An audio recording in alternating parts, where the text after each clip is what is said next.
মতোই আমরা তার সঙ্গে পরিচিত হব, তবে তার আগে বলতে চাই আজকের এই জীবনের গল্পটি অনেক বেশি হার্ট টাচি। বিশেষ করে আমি কখনোই যেটা করি না যে আমার গেস্ট যারা থাকেন তাদেরকে তুমি বলে সম্বোধন করা, কিন্তু আজকে যাকে আমি এখানে আপনাদের সামনে হাজির করছি তাকে আমি তুমি বলেই সম্বোধন করব। অনেক বেশি ইয়াঙ্গার আমার চাইতে, এবং টিনেজার বলবো আমি।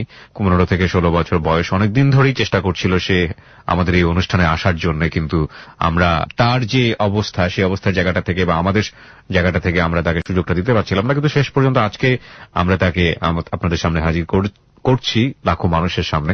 তার সম্পর্কে কথা একটু পরে হবে, তার আগে বলে নিই আজকে এখানে যে এই মেয়েটি তার জীবনের গল্প বলতে এসছে সে হচ্ছে শারমিন।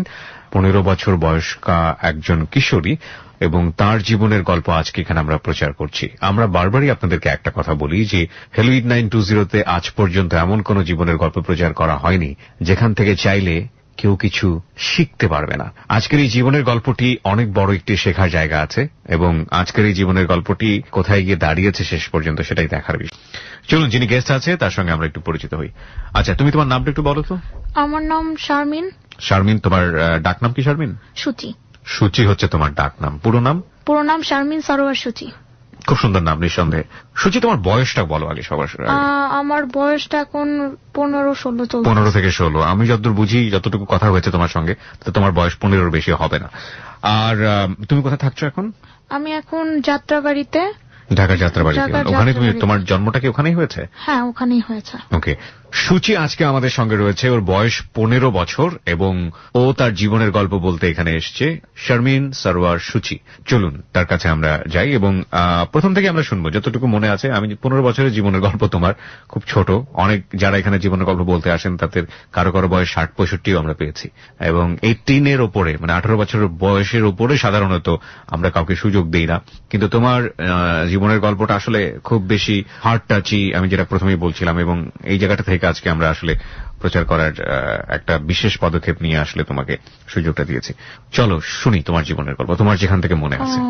আমি যখন ছোট, 5-6 মাস বয়স, 1 বছর এরকম, তো ওই সময়ে আমার প্রচন্ড বমি হতো। আচ্ছা, এটা কি তুমি তোমার মার কাছ থেকে শুনেছো? হ্যাঁ, আমার মার কাছ থেকেই শুনেছি আমি। আচ্ছা। দেখা যেত যে এদিক দিয়ে খাচ্ছি আর বার বমি করে সব ফেলে দিচ্ছি। তো এরকম অনেক ডাক্তার দেখানো হয়েছে, এটার পিছনে প্রায় 40-50 হাজার টাকা শুধু দুধে গিয়েছে। এক এক ডাক্তার বলেছে এই দুধ খাওয়াইতে, আরেক ডাক্তার বলেছে এভাবে দুধ খাওয়াতে। তো দেখা যেত যে আমার এটার কোনো কাজ করতো না। তো আম্মু শেষ পর্যায়ে, আম্মু এক তার খালাম্মা, তো তার আত্মীয়র কাছে সে জানতে পারে, একটা হোমিওপ্যাথিক ডাক্তারের কথা জানতে পারে। সে ওখানে আমাকে নিয়ে যায়। তো সে ওখানে আমাকে 1 ডোজ খাওয়ানো হয় ওষুধ। খাওয়ানোর পরে আল্লাহর রহমতে আমি সুস্থ হয়ে যাই। তো তারপর থেকে আর কি আমার যতদূর মনে আছে যে আমি ভর্তি হই স্কুলে 5-6 বছরে। ভর্তি হওয়ার পর দেখা যেত যে আমি সবার সাথে মিশতাম, কিন্তু হতো কি, যেমন আমার ছেলে বন্ধু ছিল, তো ওদের আমি ছোটবেলায় সবসময় ওদের সাথে মিশতাম। তো মিশার কারণে দেখা যেত যে ওর যে বাবা মা ছিল, তো উনি এত একটাই করতো না, উনি এটা পছন্দ করতো না। ছেলে বন্ধু বলতে আসলে তোমার কোন স্পেশাল ছেলে ফ্রেন্ড ছিল? ছেলে ফ্রেন্ড বলতে গেলে ছোটবেলায় যেটা থাকে আর কি। তো এটা কার মা পছন্দ করতো না? যে ছেলে ফ্রেন্ডের মা। আচ্ছা, ছেলে ফ্রেন্ডটা কে ছিল? নামটা বলো। আরফ। আরফ কি তোমার ক্লাসমেট ছিল? হ্যাঁ, ক্লাসমেট। ওকে, ক্লাসমেট ছিল। তো আরফের সঙ্গে তুমি খুব ভালো করে মিশতে? হ্যাঁ, আরফ আর তুষারের সাথে মিশতে। তো আরফের মা, এটা বাবা মা পছন্দ করতো না? না, পরে দিয়ে আমি খুব কান্না করতাম। পরে দিয়ে আস্তে আস্তে ধীরে ধীরে আমি এটা সমস্যাটা সম্মুখীন হই না। পরে দিয়ে আমি ঠিক হয়ে যাই। ওকে, ঠিক হয়ে যায়। পরে স্কুল চলতে থাকে। পরে দিয়ে আম্মু ক্লাস 3-তে তার স্কুলে ভর্তি করে দেয়, সেটা হচ্ছে আপনার শেখদি। তো ওই স্কুলে ভর্তি হওয়ার পর একটা সমস্যা দেখা যায়, যেহেতু আমার মা ম্যাডাম, স্কুলের ম্যাডাম, সবাই শুধু মুখে বলে ম্যাডামের মেয়ে, যে মানে কিছু একটা করলেও এটা দোষ হয়ে যেত যে ম্যাডামের মেয়ে এটা করছে, ম্যাডামের মেয়ে ওইটাই করছে। দেখা যেত যে সবার সাথে মিশতাম, কিন্তু ভালো চোখে কেউ দেখতো না। এটা ছোটবেলায়।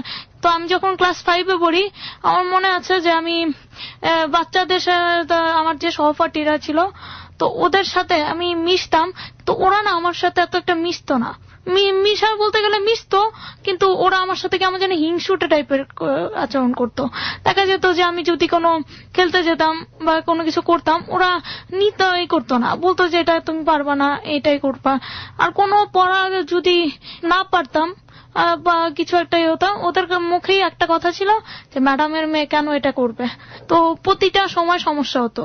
তো আমাদের স্কুলেরও ম্যাডামরা তারা ওইভাবে চোখেই দেখতো।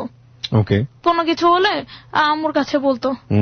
পরে দিয়ে আমি যখন ক্লাস 5-এ থাকতে আমার হঠাৎ করে হাঁটতে যেতে দেখা যেত, হাঁটতে যেতে আমি পড়ে যেতাম। একটু জানি তোমার কাছে কয় ভাই বোন ছিল তোমরা? আমরা এক ভাই এক বোন। আমার ভাইয়া বড়। বাবা মায়ের আদর শাসন কেমন পেয়েছো শৈশবে? এই তো মা মাঝে মধ্যে মারতো, এ করতো। আর আদর তো ওই রকমই, ছোটবেলায় আসলে বুঝতামই না যে আদর বা এটা জিনিসটা কি। তো আদর হ্যাঁ করতো, সবাই এই করতো। কিন্তু আমি একটা পারবি ম্যাডামের কাছে পড়তাম, তো উনি কি করতো, ও আমাকে খুব মারতো। দেখা যেত যে আম্মুর কাছে বলছি যে আমি পড়তে যাচ্ছি, কিন্তু আসলে আমি পড়তে যেতাম না। আমি ওই সময়টা কাটিয়ে দিতাম বাসার মধ্যে, বাসার কোনো জায়গায় বসে কাটিয়ে দিতাম। পরে দিয়ে আম্মুকে এসে বলতাম যে আম্মু আমি না পড়ছি। ওকে। তো ওই সময়টাতে আমরা যখন কুরবানির ঈদ হয়, তো আমরা তখন গ্রামের বাড়িতে যাই। তো ওখানে কুরবানির মাংস আমার মামার শ্বশুর বাড়িতে দেওয়ার জন্য তো ওরা বলতেছে যে যাবে। তো আমি একবার হই নাছোড়বান্ধ হয়ে বলি যে আমিও যাব। তো আমিও যাব এরকম বলি, তো ওরা আমাকে নিয়ে যায়। কিন্তু আমার মা না করে, যে গ্রামে একটা কুসংস্কার আছে যে মাংস নিয়ে গেলে নাকি কি জিনে নাকি ভূতে কি করে। তো আম্মু আমাকে নাও করে। তো আমি যেতে নিয়ে ওখানে আমার নানু বাড়িতে রাস্তার ওখানে একটা আছে, জায়গা আছে, যে জায়গাটা ও গ্রামের মানুষ মানে ওই জায়গাটা খারাপ মনে করে। তো ওই জায়গায় যে আমি আছাড় পড়ি, পড়ে যাই। তো আমি সবাই মনে করে এমনি হাঁটতে এমনি পড়ে গেছি। তো পড়ে যাই, পরে দিয়ে এইভাবে অনেকবার রাস্তার মধ্যে আমি কয়েক জায়গায় পড়ি। বাসায় আসি, বাসায় এসে আম্মুকে বলি না। আম্মু যদি বকা দেয়, এমনিতেই তো যেতে দেয়নি। তো আম্মু বকা দেয়, আমার মামা তো ভাই বোনরা কিছু বলে না। তো আমরা ঢাকায় এসে পড়ি। দেখা যেত ঢাকায় এসে আমি হাঁটতে পারতাম না, হাঁটতে খুব কষ্ট হতো। দেখা যাচ্ছে পিঠে খুব ব্যথা করতো, এত ব্যথা করতো যে এরকম আম্মুকে বলতাম আম্মু আমার পিঠে খুব ব্যথা হচ্ছে। তো আম্মু তখন আমাকে বলতো কি যে স্কুলের ভারী ব্যাগ বহন করার কারণে এই অবস্থা হচ্ছে, হাঁটতে পারতাম না। তা আম্মুকে আমি এটা বলি, আম্মু মনে করে যেটা হয়তো বা এমনি হচ্ছে। আব্বুকে বলে কেন এরকম ব্যথা হচ্ছে, তা আব্বু বলে হয়তো বা ভারী ব্যাগ বহন করার কারণে এরকম হচ্ছে। তো জানুয়ারি মাসের 1 তারিখ আসে 6-এ। তো জানুয়ারি মাসের 1 তারিখে আমি হাঁটতে খুব কষ্ট হচ্ছে, দেখা যাচ্ছে হাঁটতেই পারছি না এক কথায়। তো সেখানে আম্মুকে আমি বললাম যে আম্মু আমি 1 তারিখে স্কুল করব। তা আম্মু বলতেছে যে না, যেহেতু তুমি কষ্ট হচ্ছে আজকে না গেলা। তখন আমি আম্মুকে একটা কথা বলি যে একটা কথাই আছে যে জানুয়ারির 1 তারিখে নাকি স্কুলে না গেলে সারাটা জীবন নাকি স্কুলেই যাওয়া হয় না। তো আমি আম্মুকে বললাম যে না আমি আজকে যাব। তো আম্মু আমাকে নিতে যেয়ে যেরকম হয় যে আমি রাস্তায় বারবার পড়ে যাচ্ছি। তো আম্মু তখন তার ক্লাসের সময় হয়ে যাচ্ছে। তো আম্মু বলে যে তুমি তাহলে আসো, কয়েকটা ছাত্রী তার ছাত্রীকে বলে চোখে একটু নিয়ে আসো ধরে। তো আমি যাই বা ক্লাসটা করি। তো বাসায় আসি, তারপর থেকে আমি একবারে পাটা নাড়াতেই পারছি না এক কথায় বলতে গেলে। তারপর আমাদের যে মানে এলাকা ভিত্তিক যে ডাক্তার থাকে, সে ডাক্তারকে দেখানো হলো, সে ধরতে পারলো না। সে বলল যে আপনি অন্য ডাক্তারকে দেখান। তো এটা সদরঘাট ডাক্তার ফজলুল হক। তো তার কাছে দেখালাম। সে মানে অনেকগুলো টেস্ট করাইতে দিল। তো ওই মুহূর্তে কোনো কিছুই ধরা পড়লো না, হাঁটতে পারছি না, এরা এক পা অলরেডি বিকল। তো তারপর জিল্লুর রহমানের যে চাচা, যে আমাদের প্রেসিডেন্ট ছিল, তার চাচাকে দেখানোর জন্য এক মহিলা বললো যে সে দেখিয়েছে, তো নাকি ভালো হয়েছে। তো আমাকে দেখাতে বললো, তো আমরা দেখাতে গেলাম। ওখানে সে ডাক্তার আমাকে বললো যে এটা নাকি পায়ের বাড়তি হাড়ের কারণে আমার এরকম হয়েছে, আমি নাকি হাঁটতে পারি। তো সে আমাদের এরকম কোর্স দিল 2-3 মাসের, যে এই ওষুধগুলো খাও, তারপর আশা করি ঠিক হয়ে যাবা, তারপর আবার দেখা। তো হঠাৎ করে তো বাসায় আসছি। বাসায় আসার পরে দিয়ে গ্রামের বাড়ি থেকে ফোন আসছে যে বলতেছে যে গ্রামে নাকি একটা কবিরাজ আছে। তুমি কি ওই সময়টাতে একদমই হাঁটতে পারতে না? না, হাঁটা চলা বন্ধ হয়ে গেছে। আমি হাঁটা চলা এমন কি বসতেও পারতাম না। তো আম্মু আমাকে এই 1 মাসের সুযোগে আমাকে নিয়ে গেল গ্রামে। গ্রামে নিয়ে গিয়ে যে ওষুধ দেওয়া হয়েছে সেই ওষুধ বন্ধ করে দিল কবিরাজের কথায়। আচ্ছা, এই গ্রামের বাড়িটা আসলে কোথায় ছিল তোমাদের? এটা টাঙ্গাইলের ঘাটাইল থানা। ওখানে কি মানে তোমার কাদের বাড়ি? তোমার বাবার বাড়ি ওখানে? না, নানুর বাড়ি। নানুর বাড়ি ওখানে। ওকে। কবিরাজ তো তাকে ডেকে আনা হলো। তো ডেকে এনে সে আমাকে দেখলো। সে আমাকে দেখে বলল যে সে নাকি সেটা সুস্থ করে আমাকে সুস্থ করে দিতে পারবে। ওকে। তো তাকে এবার থাকতে হবে, থেকে কাজটা করতে হবে। তো আমার নানু একা ছিল, সে খুব এমনিতেই নিজের কাজটা করতেই খুব কষ্ট হতো। সেখানে বলল যে এখানে করবে। তো নানু বলল যে আচ্ছা এখানে করুক। তখন আমার মা আম্মু ঢাকায় এসে পড়লো আব্বুকে রেখে, কেন না আম্মু যেহেতু একটা চাকরি করে।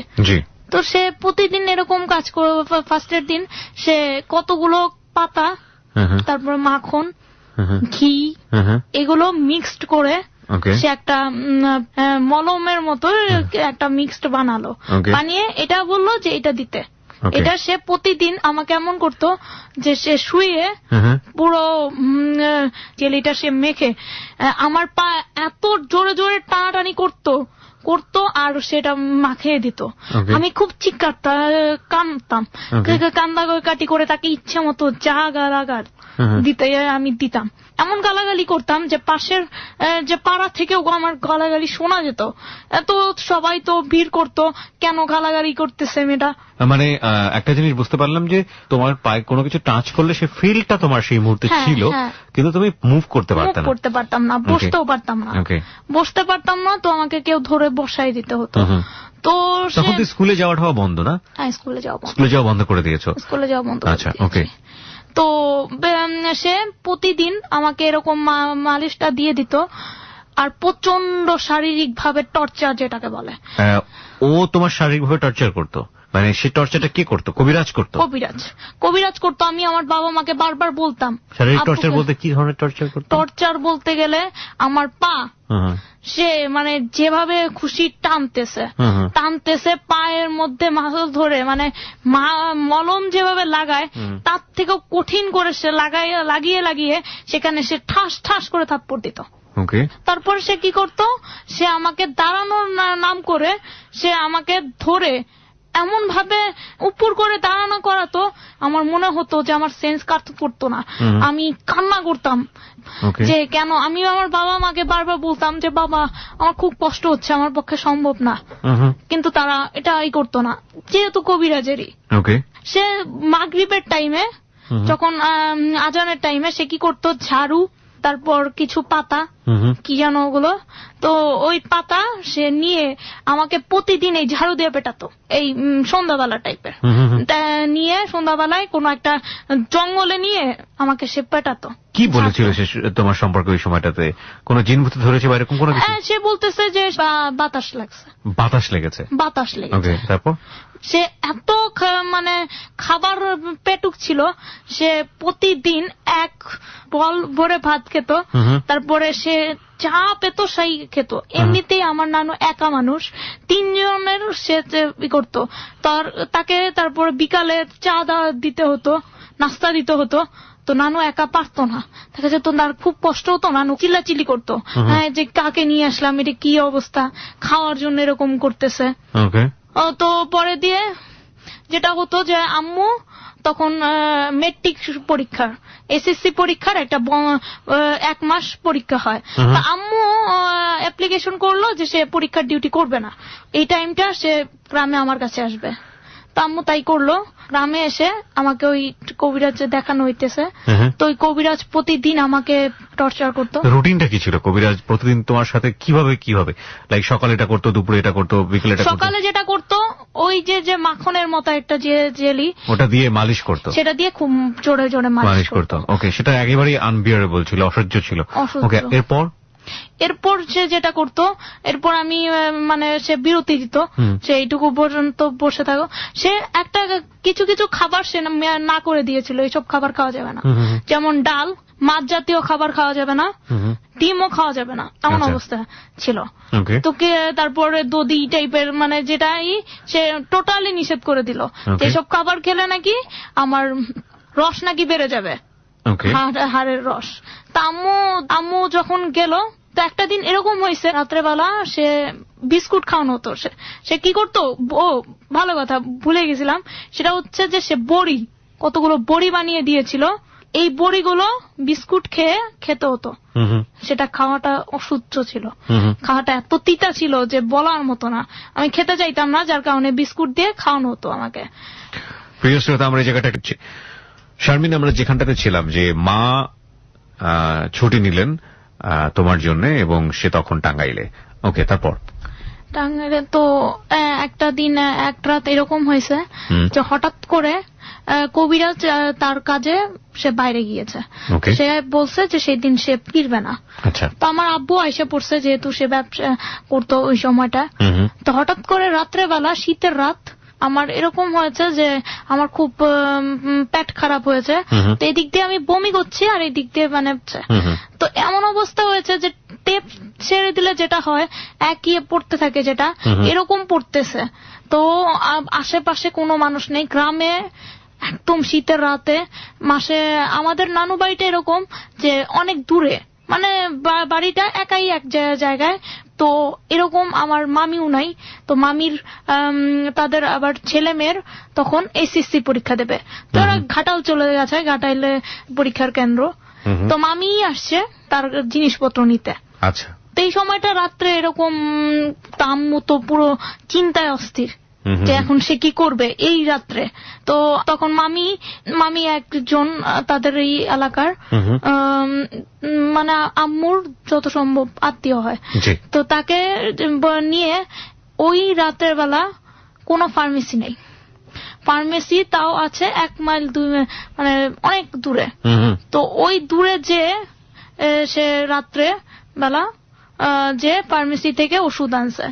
তো আসার সময় আবার কি হয়েছে, সেই লোকটাকে আমার মামি আবার ভয় দেখিয়েছে যে ভূতে ধরবে, এই জায়গাটাতে নাকি ভূতে কে যেন ফাঁস দিয়েছে, তো এর জন্য এই জায়গাটা নাকি ভালো না, মানে ওই জায়গাটায় কেউ একজন ফাঁস দিয়েছে, তো তার প্রেতাত্মা ভূত এরকম কিছু একটা আছে।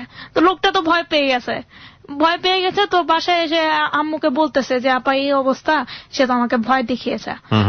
তো আম্মু ওষুধ আমাকে খাইয়ে দিল, একটা ওষুধ খাওয়ানোর পরও কিছু হচ্ছে না। আচ্ছা। তো আব্বু এদিক থেকে ফোন দিচ্ছে বারবার যে কি অবস্থা মেয়ের। তারপরে আরেকটা ওষুধ খাওয়ানো হলো, আরেকটা ওষুধ খাওয়ানোর পর আমার মতে এটা ঠিক হয়ে গেল। তারপর সকালবেলা কবিরাজ আসছে, তো কবিরাজকে যখন এটা বলা হলো, উনি কি বললো যে এটার মানে এটা নাকি এমনি হয়েছে, এমনি হয়েছে। তো সে এমনকি ওষুধটা খেতেও না করার। তো আম্মু বললো যে দেখেন এরকম, মানে কি, মানে তো তোমার যে ডিসেন্ট্রিটা হয়েছে এটার ওষুধ খেতেও সে না করছে? হ্যাঁ, খেতে না বলতেছে। তো আম্মু বলছে যে একটা বার খাক, যেহেতু তার এই অবস্থা, এত বড় একটা বিপদ থেকে মুক্তি পাইছে, আরেকটা খাক। তো আম্মু তাকে না জানিয়েই খাওয়ানো হয়েছে। আচ্ছা। খাইয়েছে। তো এরকম আম্মু হঠাৎ করে সে প্রতিদিন কবিরাজকে বলতো যে আচ্ছা ওর যে ট্রিটমেন্ট করাচ্ছেন ওর তো কোনো উন্নতি হচ্ছে না। তখন গ্রামের আরেকজন তাকে আম্মুকে তার ক্লোজে, তোর সে আবার আরেকটা কবিরাজের ঠিকানা দিছে। আচ্ছা। যে কবিরাজ এখন চিকিৎসা করছে তাকে না জানিয়ে সে মধু খেতে না নিষেধ করেছিল, বিভিন্ন জিনিস খেতে না নিষেধ করেছিল।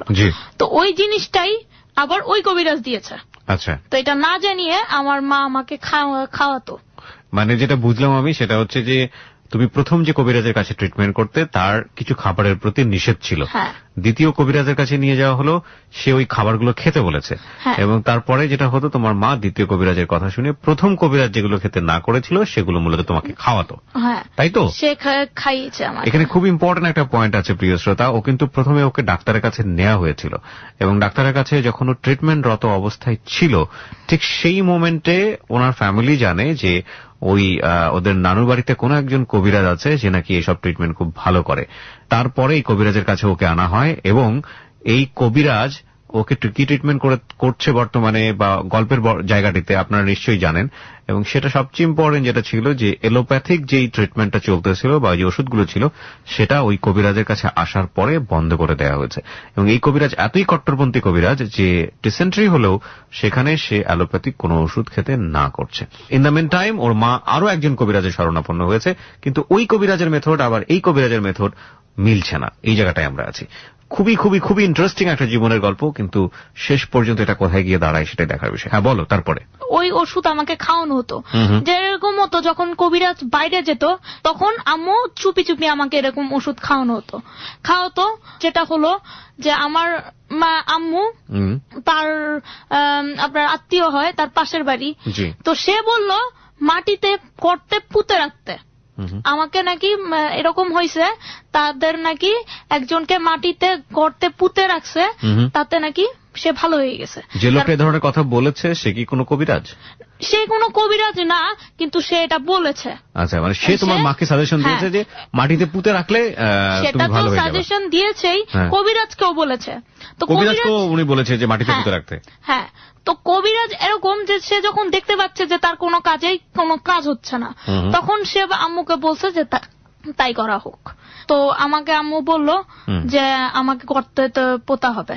আচ্ছা, তো ওই কবিরাজকে তো তুমি তখন কি বললা? আমি তখন সরাসরি নিষেধ করেছি যে আমি তো চিৎকার চেঁচামেচি করতেছি, কান্না করতেছি যে আমি ওটা করব না। এমনিতেই ভয় পাই, পোকামাকড় দেখলে, তার মধ্যে মাটির গর্তে, এটা মানে অসম্ভব ব্যাপার। তো আমি বললাম, আম্মু আমার কোনো কথা শুনলো না। আচ্ছা, কবিরাজ যেটা করলো যে কয়েকজনকে ডেকে এনে মাটিকে গর্ত করলো। আচ্ছা, তোমার সামনেই? হ্যাঁ, আমার সামনেই গর্ত পুঁতে। কোথায় কোথায় করা হয়েছে? এটা হচ্ছে রান্নাঘরের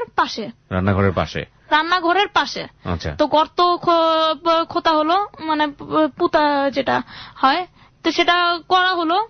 তো আমি বারবার বলতেছি আম্মুকে যে আম্মু এটাতে কোনো কাজ হবে না। তখন তো ছোট ছিলাম, তুমি বারবার বলতেছি, তা আম্মু আমি ভয় পাই, এটা তো করলে। আম্মু বলতেছে এর জন্যই রান্নাঘরের মধ্যেই করা হলো, যাতে তোমার সামনে আমি থাকি। তো সে এটা গর্ত খুঁড়লো।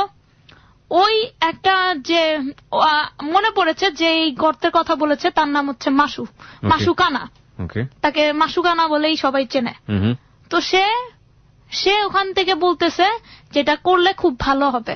আচ্ছা, এটা করলে ভালো হবে, আমার পায়ের রস নাকি মাটি টেনে নিয়ে যাবে। তো আমাকে গর্তে পোতার পর আমাকে গর্তে নামানো হলো। নামিয়ে আমি জানি না মৃত্যু হলে মানুষের কেমন অবস্থা হয়, তার কিভাবে তার উপরে মাটি চাপা দেওয়া হয়। আমাকে গর্তে নামানোর পর আমি দেখতেছে যে আমি দাঁড়িয়ে থাকতে পারতেছি না, যেহেতু আমার পায়ে কোনো শক্তি নেই, বারবার পড়ে যাচ্ছি।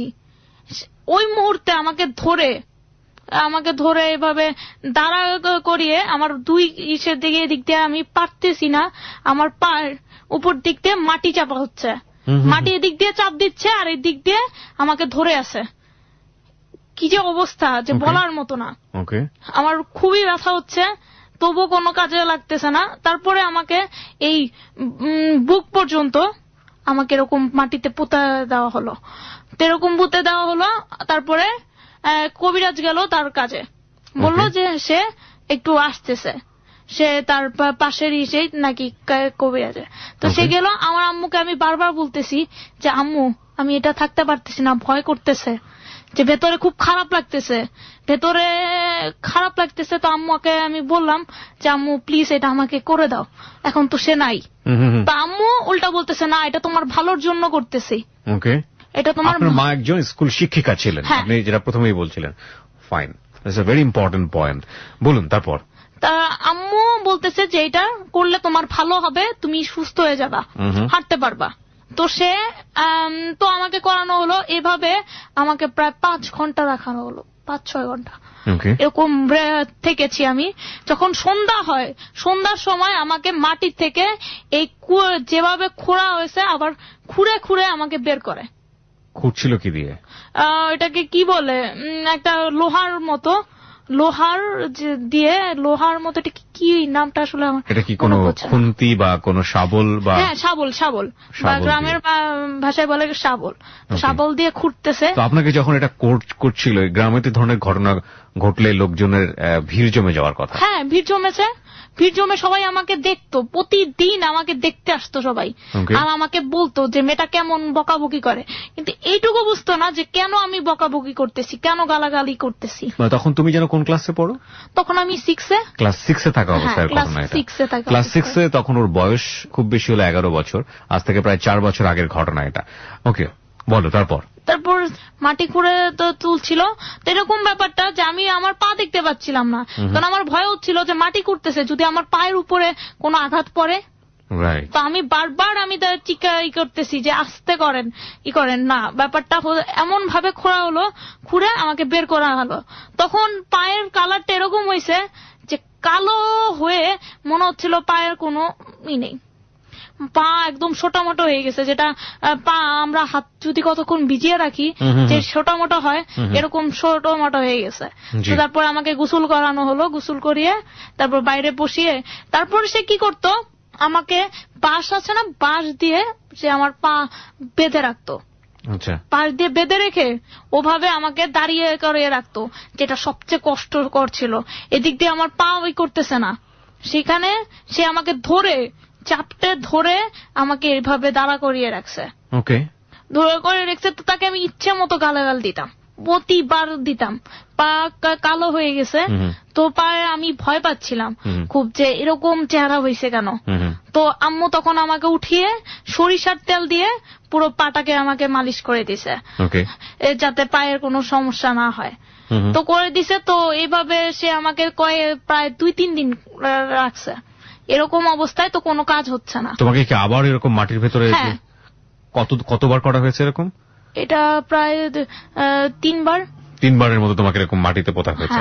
ওকে, পোতা হয়েছে। তো এতে কোনো লাভ হয়নি। তো পরে দিয়ে আম্মু তাকে, যে কবিরাজ যে চিকিৎসা করতো তখন, তো তাকে বললো যে আচ্ছা এরকম তো করতে কোনো তো কাজ হচ্ছে না, আপনি যদি পারেন বলেন, না হলে অন্য জায়গায় আমরা দেখবো। তখন কবিরাজ সে বললো যে সে সেটা পারবে না, সে তার বাইরে হয়ে গেছে, সে এটা পারতেছে না। ও মানে যে কবিরাজ তোমাকে শেষ পর্যন্ত মাটিতে পোতার পরামর্শ দিল, সে বলল যে আর এটা পারবে না, কারণ তার সাধ্যের বাইরে চলে গেছে। সাধ্যের বাইরে চলে গেছে, সেটা পারতেছে না, সে অন্য কবিরাজ দেখাইতে। ওকে, তো আমার আম্মু তাই করলো, সে চলে গেল। চলে যাওয়ার পর তারপর সে আরেকটা কবিরাজ ধরলো আম্মু। তা ওই কবিরাজকে কি করতে হতো, তার এটা হচ্ছে প্রায় 3-4 মাইল দূরে। তো ওই কবিরাজ ধরছে, তো সে তার কাছে যাওয়ার জন্য প্রতিদিন ভ্যান আসতো। ভ্যান করে যে ভ্যান নিত, সে আম্মুর পরিচিত ছিল। তো সে কোলে করে আমাকে ভ্যানে উঠাতো, আবার ওখানে যে নামাতো, আবার সে কোলে করে দিয়ে যেত। আচ্ছা, তো প্রতিদিন। আর যে কবিরাজ ধরা হয়েছে, সে কবিরাজ রিক্সার কাজ করতো, রিক্সা ভ্যানের মেকার। সে মেকার কাজ করতো। তো একবার বাজারে নেওয়া হতো আমাকে, আরেকবার তার সকালে তার বাড়িতে নিয়ে ছাড় দেওয়া হতো, আর বিকালে দুপুরের দিকে নিয়ে যাওয়া হতো শেখসমুল একটা মাঠ আছে ওখানে, বাজার। তো ওইখানে নিয়ে ছাড় দেওয়া হতো। তো প্রতিদিন এরকম ছাড় দেওয়া হতো। সকালবেলা যেতাম, সকালবেলা নিয়ে ছাড় দেওয়া হতো, ছাড় দেওয়া হতো। তারপর আবার দুপুরবেলা নিয়ে ছাড় দেওয়া হতো। তো এইভাবে আমার প্রায় 10-12 দিন যাবত করা হয়েছে, কোনো কাজে আসতেছে না। আবার আরেকজন সে আম্মুকে বলল যে করতে, জিন আনতে। জিন আনে ব্যাপারটা দেখার জন্য যেটা কি হয়। তো লোকে আনছে। সারা রাত্রে যেটা করছে যে নারিকেলের যে স্তূপ, নারিকেলের স্তূপের উপর ধূপ জ্বালিয়ে, তারপরে কিছু মাছের কাটা, তারপরে কিছু ধূপ দিয়ে, সে মানে কি বলবো, মুখ দিয়ে যা কি যেন বলতেছে, বলে সে আমাকে কি করতেছে, মাছের কাটা পায়ে ঢুকাচ্ছে, পায়ে ঢুকিয়ে রক্ত বের করছে। My goodness. রক্ত বের করে, কালো কালো রক্ত বের করতো, আর বলতো কি দেখেন এগুলো হচ্ছে ওর পায়ের বিষ, যার কারণে ও হাঁটতে পারছে না। তো আমার পায়ে একটা কি হতো, আমার যে বাম পাটা একটু টাইপের, কি বলবো, যে নাড়তে একটু কষ্ট হয় তখনকার সময়। তো সে বলতো কি এই বাম পাটাই হচ্ছে বেশি মেইন, এই বাম পায়ে ভালো ধরছে আর ডান পা নাকি এত একটা হয় নাই। সে এরকম মাছের কাঁটা দিয়ে রক্ত বের করতো। আচ্ছা। রক্ত রাত্রে বের করে সে মুখ দিয়ে যা মানে কি বলবো, যে যা খুশি কি যেন বলতো, যে মন্ত্র বলতো, মন্ত্র বলার পর এইভাবে আমাকেই করতো, আর আমি খুব কান্না করতাম। আচ্ছা। প্রতিদিন আম্মুর কাছে বা আম্মুকে বলতাম যে আম্মু এটা কি শুরু করছো। তো আমার আম্মুর যে টিচার যারা ছিল তারাও আম্মুকে বলতো যে মানুষ শহর থেকে মানে গ্রাম থেকে শহরে আসে, আর তুমি শহর থেকে গ্রামে নিয়ে গেলাম এটাকে। ওকে। তো এরকম সে মাছের কাঁটা দিয়ে বের করতো রক্ত বের করার পর সে যেটা ছিল, আমি এরকম এটার পরও আমার কিছু হয়নি, কোনো কাজে আসতেছে না। তা আম্মু বলতেছে তাহলে ঢাকায় নিয়ে আসা হোক। আপনার পাটা যখন অবশ হয়ে গেছে, আপনি যখন মুভ করতে পারছেন না, তার কতদিন পরে আপনার বাবা এরকম সিদ্ধান্ত নিয়েছে ঢাকায় আসার? প্রায় গ্রামে থেকেছি আমরা 1 মাসের উঠতে, 2-3 মাস। না সেটা না, আমি জানতে চাচ্ছি যে আপনার পাটা যখন এরকম আপনি আর মুভ করতে পারছেন না, এক ধরনের প্যারালাইজড, তো তার কত পরে আপনার ঢাকায় আসার কথা? এটা প্রায় 1 মাস, 1 থেকে 1.5 মাস। এই সময়টাতে আপনার কবিরাজি ট্রিটমেন্ট হয়েছে? কবিরাজি ট্রিটমেন্ট হয়েছে। ওকে, বলুন তারপর। তো আমাকে নিয়ে আসা হয় ঢাকায় নিয়ে এসে ল্যাব 8 একটা ডাক্তারের কাছে নিয়ে যায়। তো ল্যাব 8-এর ডাক্তার সে আমাকে দেখে বলে আমার কিডনিতে সমস্যা হয়েছে। ওকে ওকে। একটা হাসপাতালে দেখালেন এবং তারা ডাক্তার দেখে বলল যে আপনার কিডনিতে সমস্যা রয়েছে, কিডনিতে প্রবলেম। তারপর তো ডাক্তার দেখালাম, সে বলল কিডনিতে সমস্যা হয়েছে। তো কিডনিতে সে কিছু কিডনির পরীক্ষা দিল সে বলল যে আমার বাঁচার কোনো সম্ভাবনা নেই, আমি মারা যাব। বাঁচার কোনো সম্ভাবনা নেই? হ্যাঁ। এটা কাকে বললো? আমার বাবা মাকে। ওই মুহূর্তে আমার বাবা মা তো কান্নাকাটি করে সে আমাকে বুঝতে দিতেছে না যে এরকম কিছু একটা ডাক্তার বলছে। ওকে। তো কিডনিতে সমস্যা, তো কতগুলো কিডনি টেস্ট করাইতে দিছে। তো আম্মু ও বাসায় আসছে, বাসায় আসার পর আমার মামা সে পিজিতে জব করে, তো সে বলল যে পিজিতে দেখাও। আচ্ছা। তো পিজিতে ডাক্তার দেখালাম। তো সেই ডাক্তার আমাকে কিছুক্ষণ দেখলো, হাত পা দেখলো, দেখে তারপর পিঠে ধরলো। সে ধরে বলল যে আমার পিঠে টিউমার হয়েছে। সে নিজের অভিজ্ঞতা থেকে বলল। তো টিউমার হয়েছে, সে বলল যে এমআরআই করাতে। হ্যাঁ। তারপরে সে একটা ডাক্তারের ঠিকানা দিল, সে হচ্ছে যখন রেফার করলো তো এমআরআই করালো। এমআরআই করার পর বলল যে সে এটা পারবে না, সে আরেকটা ডাক্তারের দিল, সে হচ্ছে। ওকে। তো আগে আমরা দেখালাম, দেখার পর সে বলতেছে যে সে এটা পারবে, অপারেশন করলেই নাকি সুস্থ হয়ে যাব। আম্মু জিজ্ঞেস করলো যে এটা আসলে আপনি পারবেন কিনা। তারপর সে বলল যে আমি না পারলেই কি এটা বলি। আচ্ছা। ও তার মধ্যে একটা ঘটনা ঘটে গেছে, সেটা হচ্ছে যে ডাক্তার পিজিতে বলল যে কাছে রেফার করলো, ওই সময় আমার মামার যে কলিগ আছে যারা জব করে ওখানে, তারা বললো যে পিজি থাকতে অন্যখানে কেন সে রেফার করলো। ওকে। তো আমার মামা সে গ্রামে গিয়েছিল, ওই সময়টাতে গ্রামে গিয়ে সে অসুস্থ হয়ে পড়ছিল, তার খুব জ্বর, প্রচন্ড জ্বর। তো আম্মু তো ফোন দিছে, ফোন দিয়ে বলতেছে এখনই তারা আসতে হবে, না আসলে তো মানে ডাক্তার দেখাবে, পিজির আরেকটা ডাক্তার দেখিয়ে ওখানেই করবে। তো মামা অসুস্থ, সে বলতেছে, সে ফোনে বলছে সে আসতে পারবে না, সে এত অবস্থা খারাপ ছিল সে আসতে পারবে না। তো আমার বাবা একটু রাগী টাইপের, সে যেটা বলে সেটা করেই ছাড়ে। তো বাবা বলল যে না, আমি এসেই দেখাবো, এখানে আমি ট্রিটমেন্টই করাবো না। সে রাগেই এক বসে সে কি করলো, আবার অনেক সিরিয়াল। তো সে অনেক কষ্ট করে, তো ওই দিনই দেখানো হয়েছে। সে দেখে সাজেস্ট করলো আর বললো যে সে ভালো পারবে।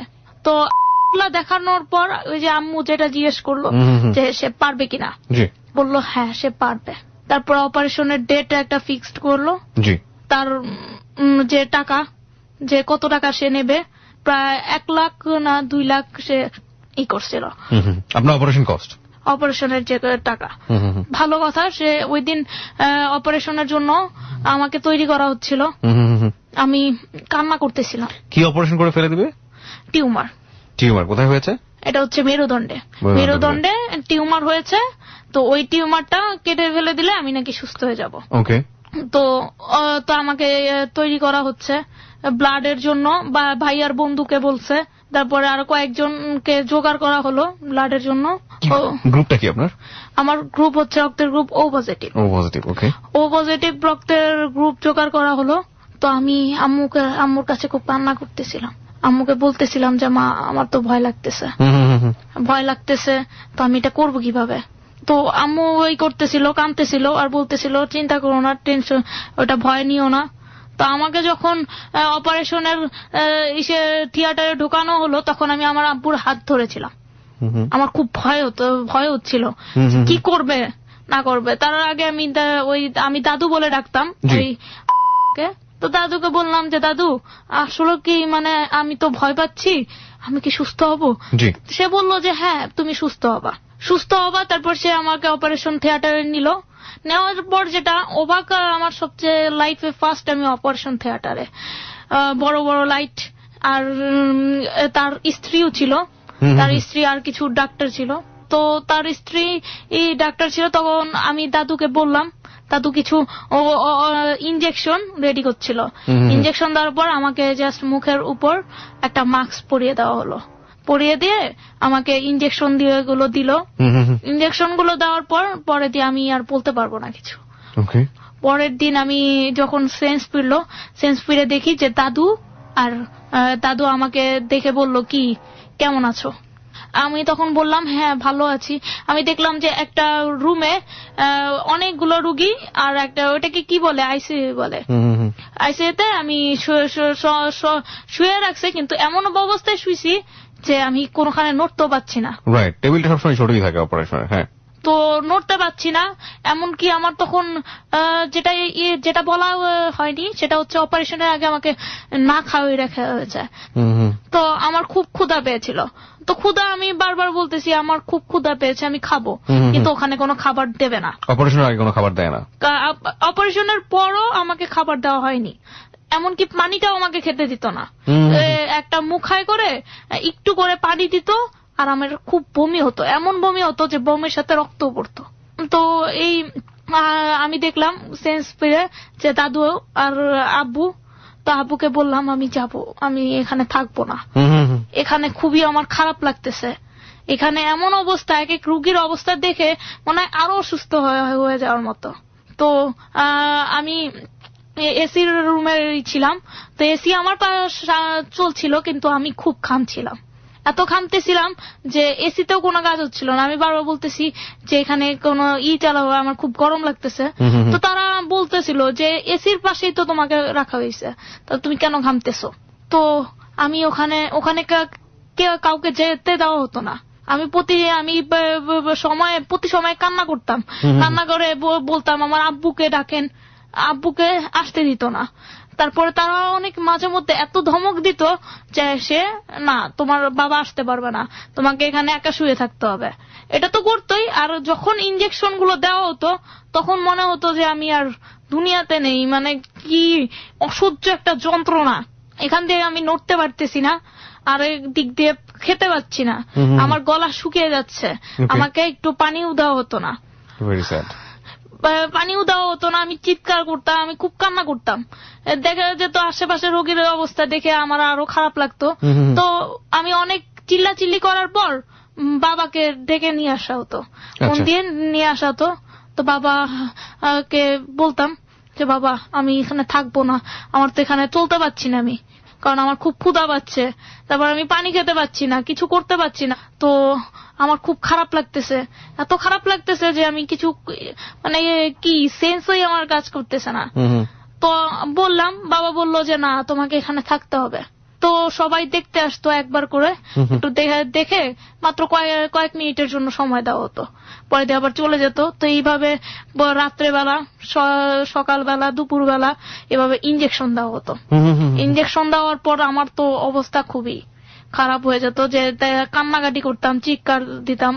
তো সবচেয়ে মজার ব্যাপার ছিল যে আমি আর কাউকে ডাকতাম না, আমার বাবাকেই সবসময় ডাকতাম। তো ওখানকার সবাই যেটা বলেছে যে আমি অনেক রোগী দেখেছি, সবাই মাকে ডাকে, বেশিরভাগ মাকে বলে এই করে, কিন্তু এই রোগী ফার্স্ট মনে হয় যে বাবা ছাড়া কিছুই বোঝে না। তো আমাকে বেডে আনা হলো 3-4 দিন পর, বেডে, তারপর সেলাই খোলার ডেট দিল। অপারেশনটা কোথায় হয়েছিল? এটা হচ্ছে পিঠে, মেরুদণ্ডে। মেরুদণ্ডে কি করেছিল ওখানে? অপারেশন করে ওখান থেকে কিছু বের করেছিল? হ্যাঁ, ওখান থেকে মেরুদণ্ডে কি হয়েছিল বলেছিল জানো? টিউমার। টিউমারটা বের করেছিল? ওরা দেখিয়েছে, ব্যাপারটা বের করেছে। আচ্ছা, ওকে, ফাইন, সেটাই আমি জানতে চাচ্ছিলাম। হ্যাঁ, বলুন। বায়োপসি রিপোর্ট করতে দিয়েছিল। ওকে, বায়োপসি রিপোর্টটা বেসিক্যালি হয় এখানে ক্যান্সার হয়েছে কিনা সেটা টেস্ট করার জন্য। হ্যাঁ, বায়োপসি রিপোর্টে কি আসছে? বায়োপসি রিপোর্টে আসছে ভালো এসছে। মজার ব্যাপার হচ্ছে যে বায়োপসি রিপোর্টে ভালো আসছে। তো আমি আস্তে ধীরেই বলতেছি। জি, প্লিজ। তারপর যেটা হলো যে আমাকে বেডে নিয়ে আসা হলো। নিয়ে আসার পর দেখা যেত যে আমি বেডেও নড়াচড়া করতে পারতাম না, বেডেও আমাকে কোনো খাবার দেওয়া হতো না। এই 3-4 দিন আমি না খেয়ে, শুধু আমাকে তরল জাতীয় এক মুখা করে শুধু পানি দিত আর একটু জুস দিত। বেডে নিয়ে এসে আমার সেলাই খুললো। সেলাই খোলার পর মানে কি বলবো, খাবার দেওয়া হলো, পাতলা খাবার। তো আমার কাকা, সে তার বাসা থেকে রান্না করে নিয়ে আসতো। এরকম কয়েকদিন চলছে। আমার রিলিজ ডেট যেটা, ডাক্তার বললো যে এখন তুমি ভালো আছো। তখন আরেকটা ব্যাপার, আমার ইউরিনের, তখন আমার ইউরিন ব্যাগ, আমি প্রস্রাব করতাম ইউরিন ব্যাগে, নল সেট করা ছিল। পরে দিয়ে দেখা যেত এরকম হলো যে 1 মাসের মতো আমাকে এরকম ইউরিন ব্যাগে নল সেট করে রাখছে।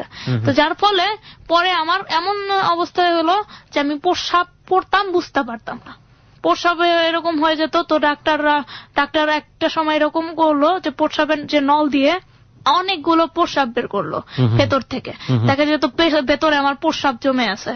ডাক্তাররা তো সেই ই করছে, ঝাড়ি মারছে যে এরকম অবস্থা।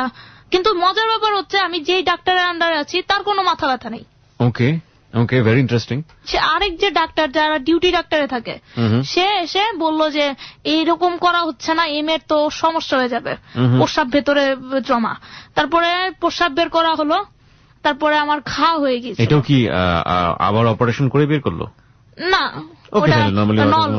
নরমালি ভাবে। তো তারপর আমার শুয়ে থাকতে থাকতে, এক পাশ শুয়ে থাকতে থাকতে আমার ঘা দেখা দিল। শরীরে ঘা দেখা দিল? হ্যাঁ, মাজায় ঘা দেখা দিল। তো যে ডাক্তার, সে একটা জেলির মতো কিছু একটা দিল ঘা শুকানোর জন্য। তো গা শুকানোর জন্য দিছে, কিন্তু ওতে কোনো কিছু হচ্ছে না। যে ডিউটি ডাক্তার, সে এসে সে ইচ্ছে মতো যে স্যার এটা কেন দিছে, এটাতে কোনো কাজ হবে না। সে করলো কি, নেভালন পাউডার নামে একটা পাউডার, সেটা দিতে বললো। বাই দ্য ওয়ে, আপনি কার আন্ডারে যেন আপনার অপারেশনটা হলো, ডাক্তারের নামটা একবার বলুন। ডাক্তার যে এখন মারা গেছে।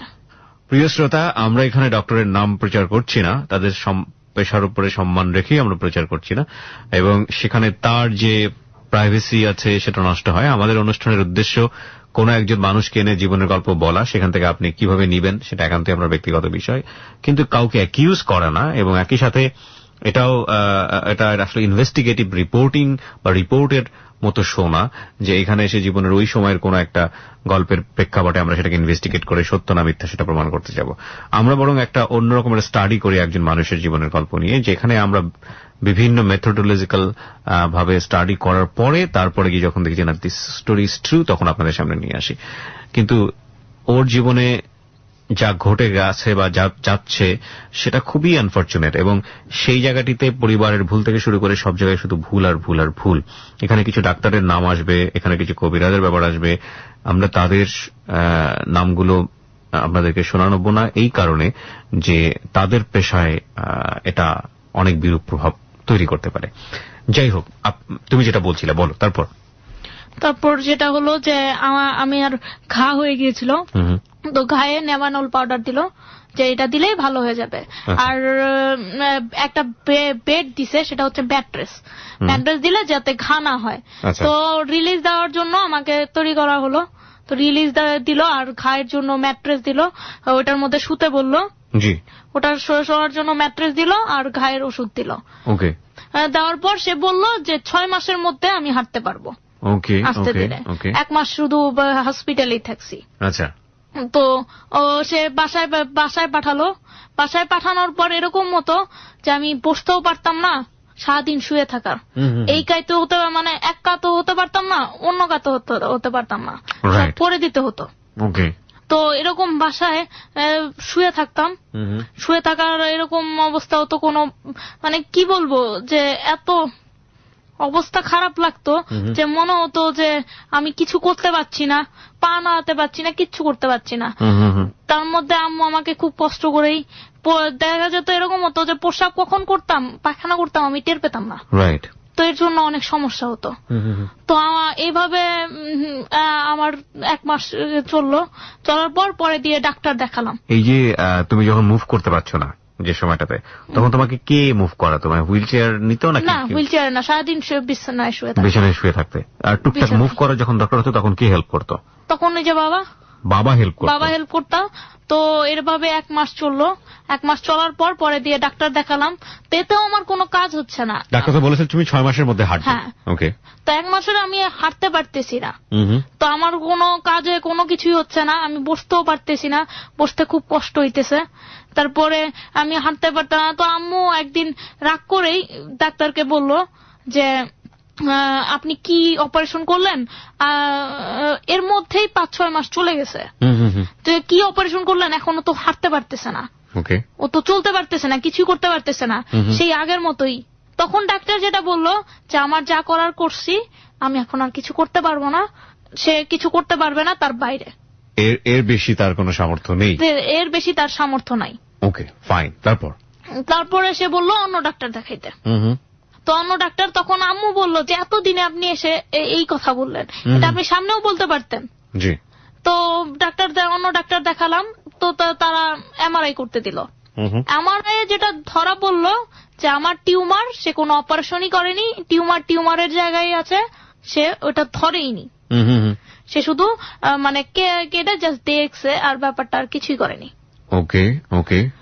তো দেখা হলো, তো রশিদ উল্লাহ যে ডাক্তার, তাকে দেখানো হলো।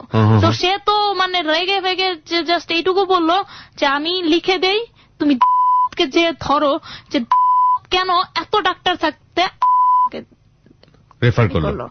তো তাকে ধরতে বললো যে এই মেয়ের লাইফটা কেন নষ্ট করা হলো, অপারেশন ভুল হয়েছে। তো এইভাবে ডাক্তারকে দেখালাম। তো ডাক্তার বলল যে দেখেন, আমি ফার্স্ট বার যেটা অপারেশন হয়েছে ওটা যদি করতাম তাহলে আমি বলতে পারতাম, সিওটি দিতে পারতাম। এখন সেকেন্ড বার কি হবে সেটার আমি কোনো সিওটি দিতে পারবো না। সিওটি দিতে পারবো না, যেহেতু ও ফার্স্ট বার অপারেশন হয়েছে। ফার্স্ট বার তো এরকম বললো যে তারা সিওটি দেয় না, মানে ফার্স্ট বার অপারেশনে যেহেতু কোনো সাকসেস করে না, সুতরাং সেকেন্ড বার কি হবে না সেটা ব্যাপারে ডাক্তার নিশ্চিত দিচ্ছে না। আচ্ছা। তো এভাবে অনেক ডাক্তার দেখানো হলো। আপনার অ্যাপোলো হসপিটালে এক ইন্ডিয়া ডাক্তার দেখানো হলো, ইন্ডিয়ার। তো সে বললো যে এই একই অবস্থা, যে সে কিছু বলতে পারবে না, এইটুকু হতে পারে হয়তো পাটা নাড়াচাড়া করতে পারে। আচ্ছা।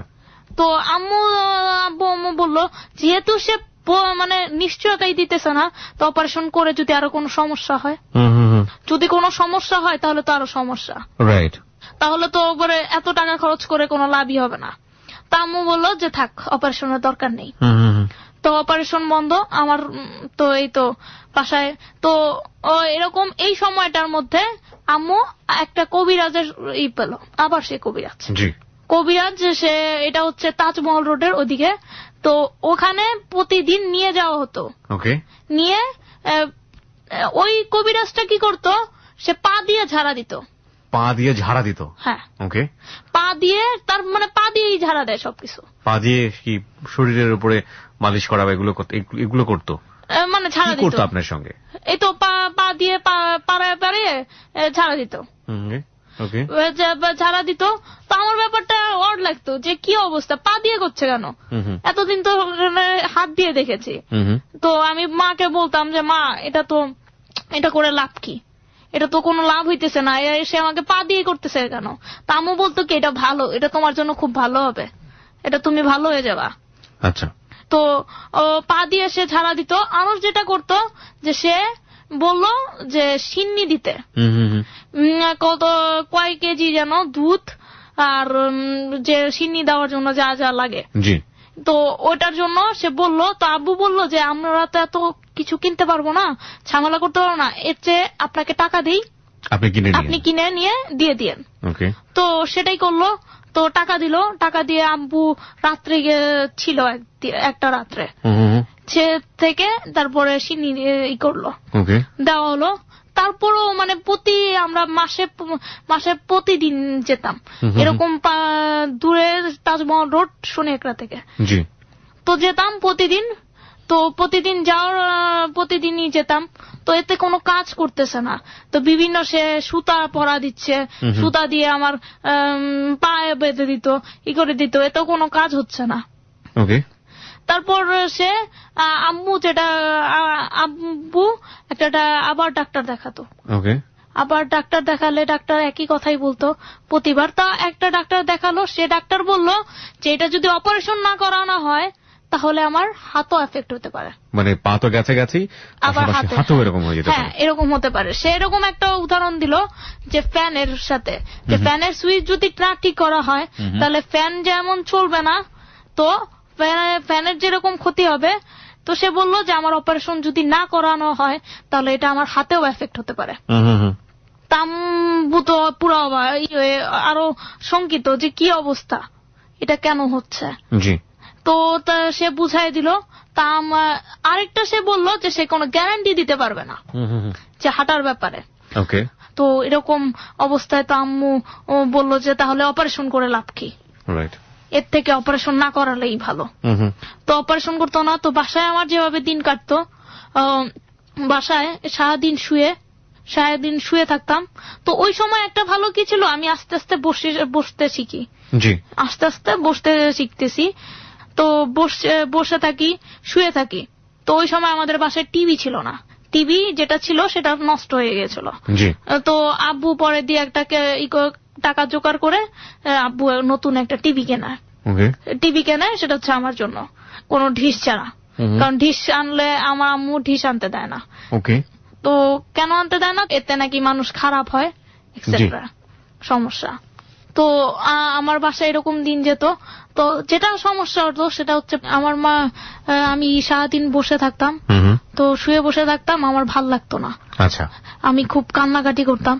তো আম্মুকে বললাম যে আম্মু আমাকে স্কুলে ভর্তি করাও, স্কুলে ভর্তি করাও। তার মধ্যে প্রায় 2-3 বছর চলে গেছে এরকম।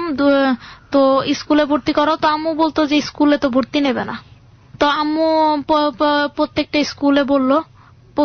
স্কুলে বলার পর স্কুলে কর্তৃপক্ষ বলল আমাকে তারা নেবে না।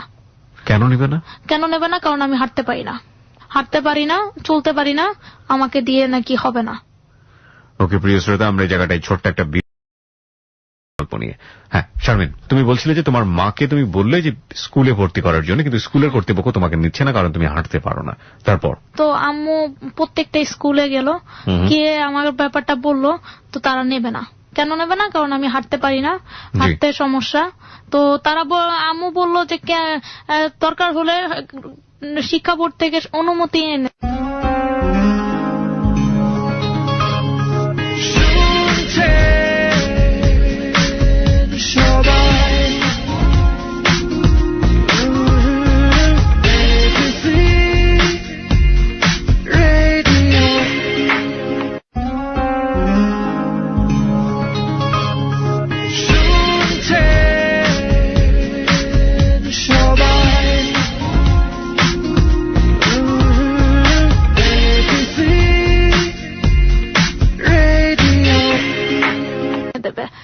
ওরা বললো যে না।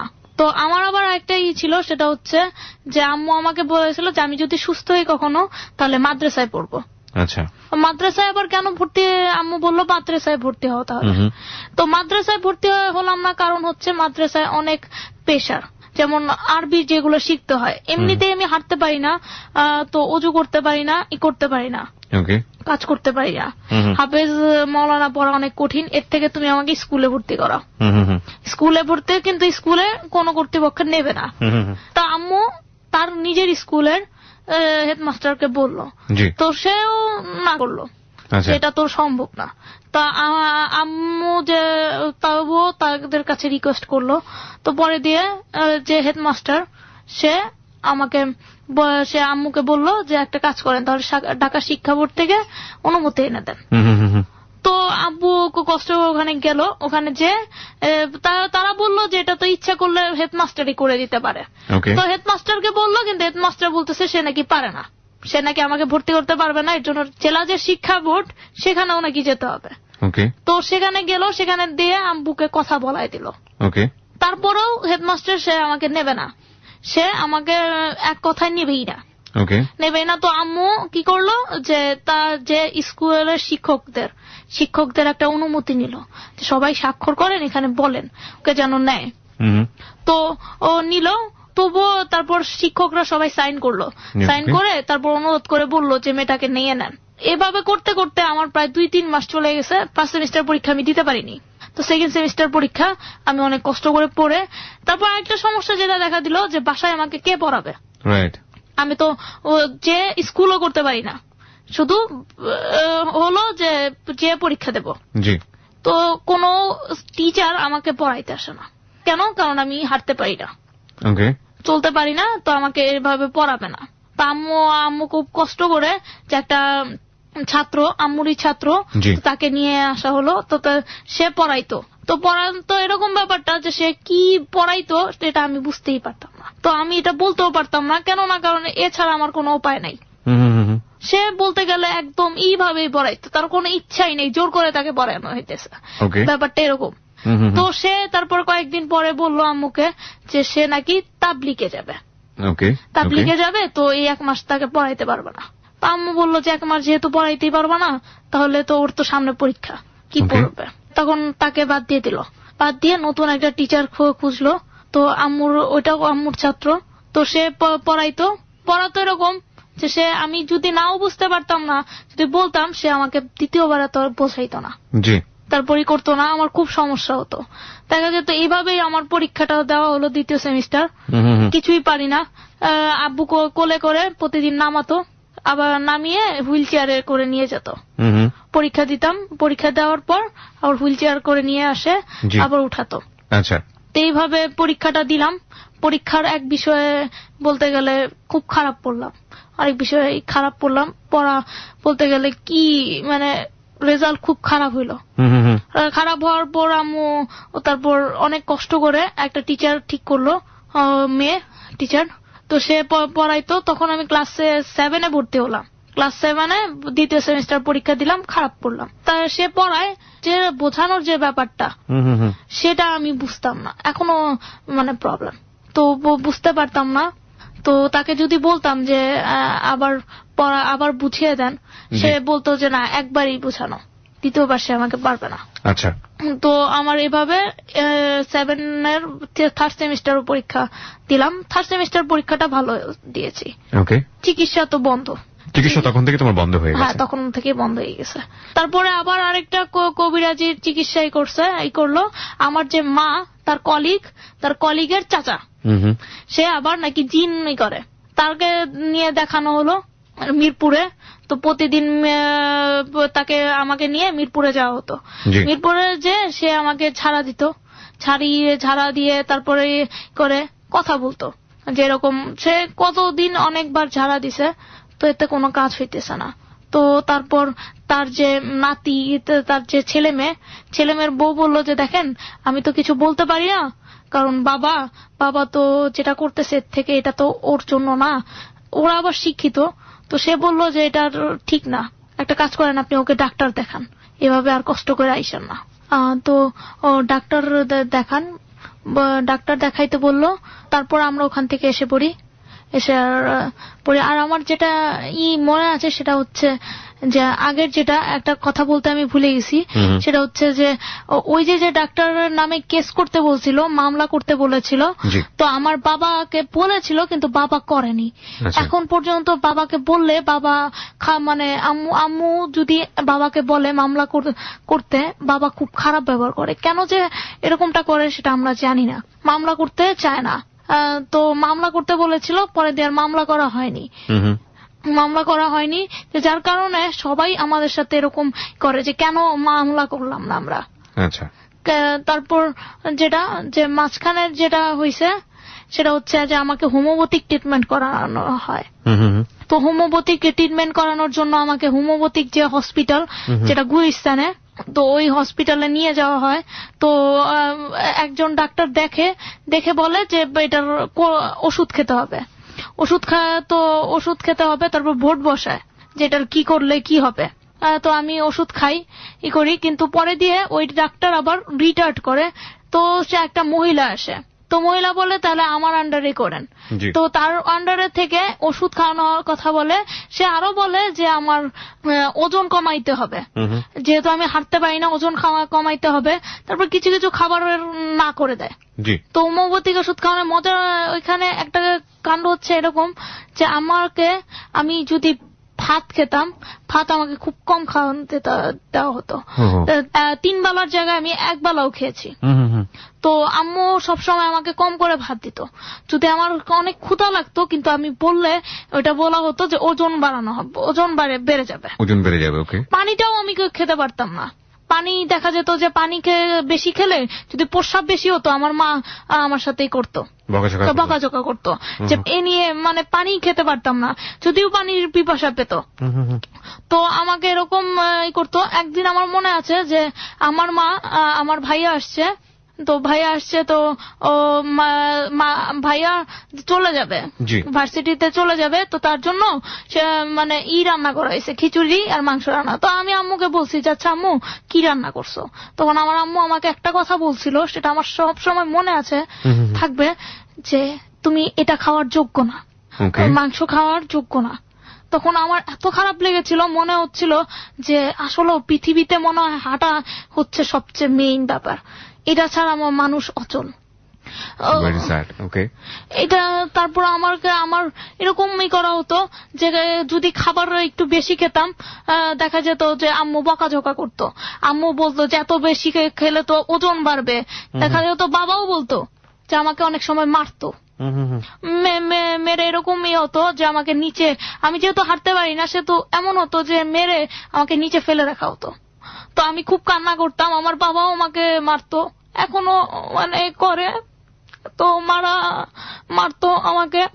তো যেটা হতো যে আমি খুব কান্না করতাম, আর শুধু আল্লাহর কাছে এটুকুই বলতাম যে আল্লাহ কেন মানুষকে এরকমটা করে, আর করতে পারতাম না। পরে দিয়ে দেখা যেত যে প্রত্যেক দিন হোমিওপ্যাথিকের ডাক্তারের কাছে নেওয়া হতো। হোমিওপ্যাথিক ডাক্তার তবুও আরেকটা কথা, সেটা হচ্ছে এরকমের মধ্যে আমার একটা প্রবলেম ধরা পড়ছে, সেটা হচ্ছে আমি খুব খাম হয়। তো খাম হয় আর কাঁপুনি হয়। তো এটার জন্য ডাক্তার দেখাইছি। তো ডাক্তার বারবার ওই হোমিওপ্যাথিক ডাক্তারের ওষুধ দিত, কিন্তু কোনো কাজ করতো না। সে প্রতিদিন এরকম বলে দিত যে খাবার কম খাবা, খাবারই করবা, কন্টিনিউ করবা না। তারপরে সে অলিভ অয়েল দিয়ে পা ম্যাসেজ করতে বলতো ব্যায়াম করতে, যেটা করলেই নাকি হবে। তো প্রতিদিন এরকম আব্বু ব্যায়াম করাতো, তো এতে কোনো লাভ হচ্ছিল না। তো আমার আবার ধরা পড়লো কি যে আমার ঘা যেটা, যে পিছনের ঘাটা, সেটা আরো বড় হয়েছে, এত বড় হয়েছে যে ওখানে হাত ঢোকানো যায়। তো এটার জন্য হোমিওপ্যাথিক ট্রিটমেন্টের জন্য খায়ের ওষুধ দেওয়া হতো, কিন্তু কোনো লাভ হতো না। তারপরে এমন পর্যায়ে পড়েছে যে ওই ঘায়ের মধ্যে হাত ঢুকতো, এত খরল হয়ে গেছিল। তো পিজিতে দেখানো হলো, পিজিতে ডাক্তার দেখলো, দেখে তারপর ওষুধ দিয়ে আর বললো যে সাবান দিয়ে পরিষ্কার করতে, সাবান দিয়ে পরিষ্কার করে ওষুধ দিতে, তাহলে ঠিক হয়ে যাবে। তো ওইটা করা হলো, ওইটাতে ঠিক হয়ে গেল, ঠিক হইতেছিল। তো এটাতে ঠিক হয়ে গেল। পরে দিয়ে দেখা গেল যে হোমিওপ্যাথিক ট্রিটমেন্টে কোনো কাজ করতেছে না, আমি খুব খামতেছি, করতেছি।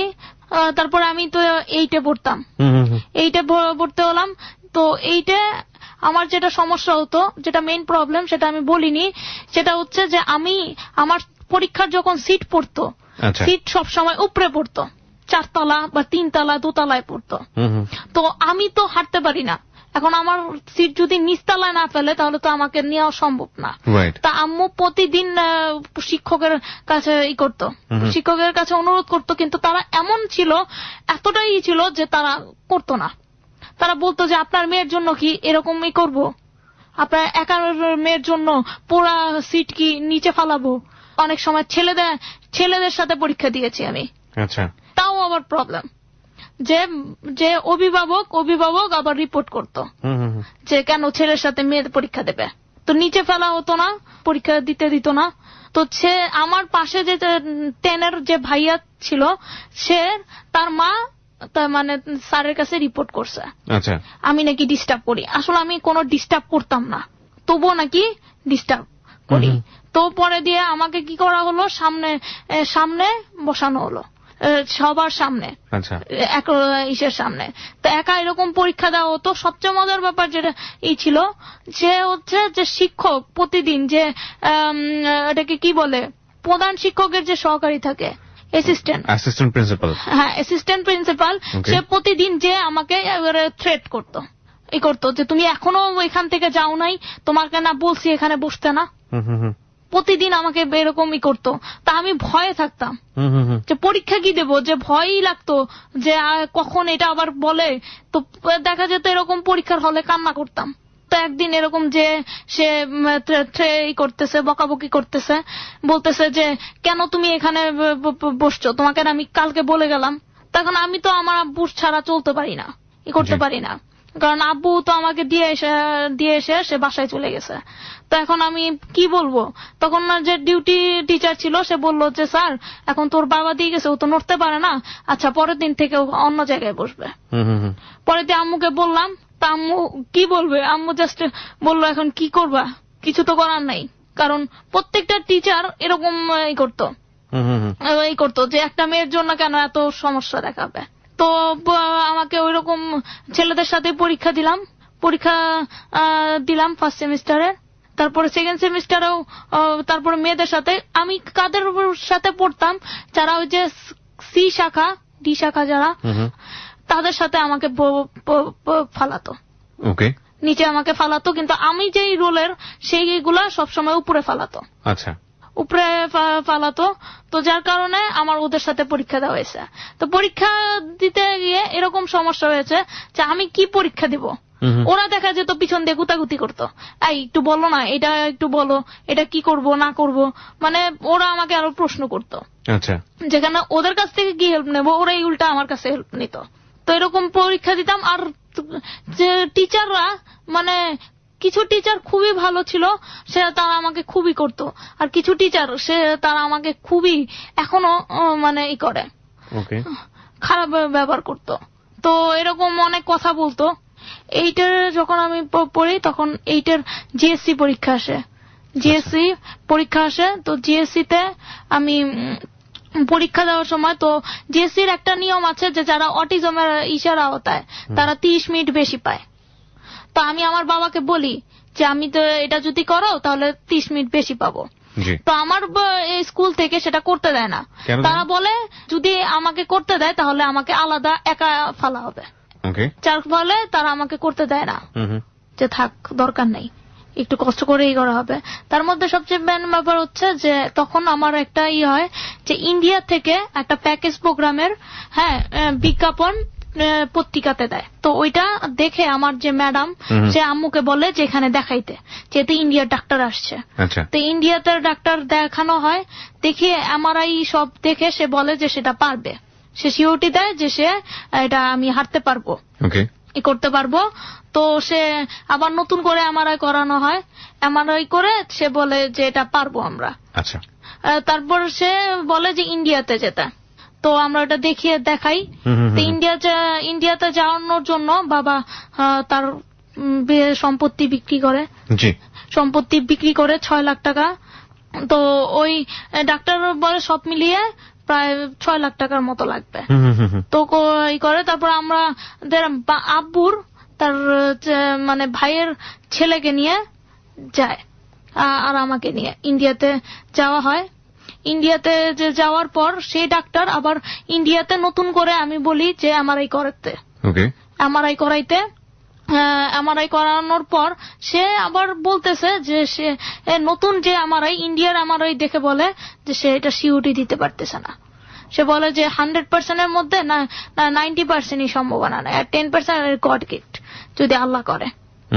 তো তারপরে আমরা অপারেশনের জন্যই করি যে আচ্ছা যতটুকুই হয় ততটুকুই ভালো।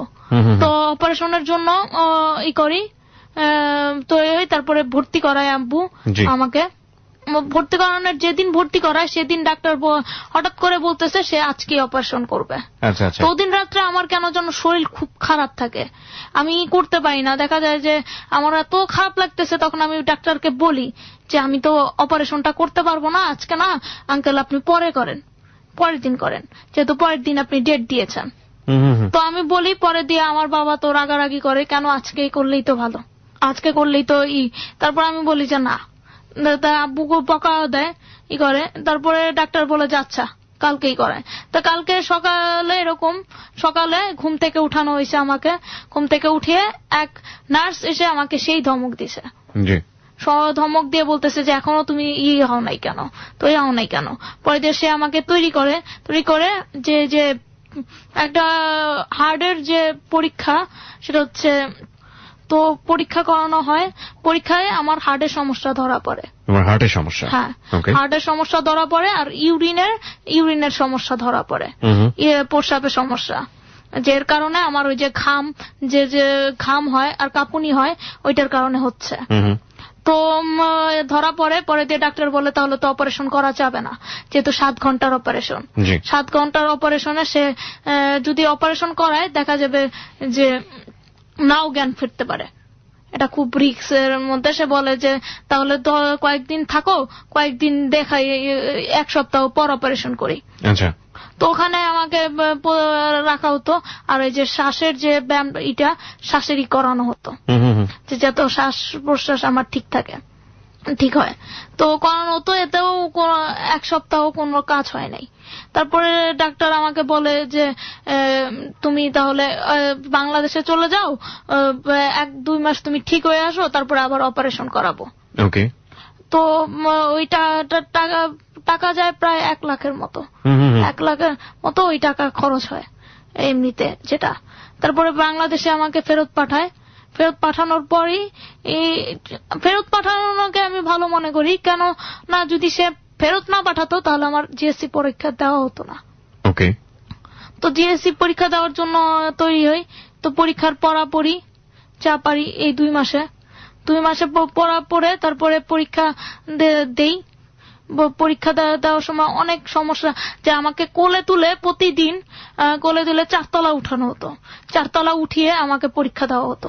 ইনফ্যাক্ট এই কোলে তুলে আজকেও এবিসির অফিসে ওর বাবা ওকে নিয়ে এসছে। ওর বাবা এবং মা দুজনেই আমাদের সঙ্গে আছে, প্রিয় শ্রোতা। এবং ও যে আজকে এখানে জীবনের গল্প বলতে এসছে সেটা বলতে আসাটাও একটা হিস্ট্রিক ঘটনা আমি বলবো, কারণ ওর মা প্রথম এবিসির অফিসে এসেছিল ওর জীবনের গল্পটা প্রচার করার জন্য। আমার সঙ্গে সময় দিয়েছিল প্রচুর। আমি প্রথমে তেমন একটা ইন্টারেস্ট দেখাইনি, তারপরে ও বিভিন্নভাবে ফেসবুকে আমার সাথে কমিউনিকেট করেছে যে একটু হলেও সে নিজের কথাগুলো লাখো মানুষের কাছে বলতে চায়। আমি শুধু আজকে ওকে কেন নিয়ে এসেছি সেটা গল্পের শেষ পর্যন্ত আপনারা শুনলেই বুঝতে পারবেন, যে একটা ভুল ট্রিটমেন্ট এবং স্টিল ওর ট্রিটমেন্টের যে ভুল জায়গাগুলো সেটা ওকে একেবারেই অন্ধকার ভাবে পথে বসাতে পারে, এবং সেটাই হচ্ছে ওর জীবনে। এবং কিভাবে হয় আমাদের এই মধ্যবিত্ত পরিবারগুলোতে, যেখানে মা একজন শিক্ষিকা, বাবা একজন শিক্ষিত মানুষ, তারপরেও এই ধরনের ভুলগুলো আমরা করে চলি। এই কবিরাজের কাছে যাওয়া, এই ভালো ডাক্তারগুলো না দেখানো, কিংবা ডাক্তার যারা আছেন আমাদের দেশে বড় বড় ডাক্তার, তারা কিভাবে ভুলগুলো করেন এবং শেষ পর্যন্ত একটা মানুষের জীবন কতটা দুর্বিষহ হতে পারে।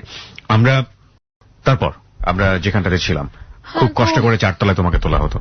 আমাকে 4 তলায় তোলা হতো।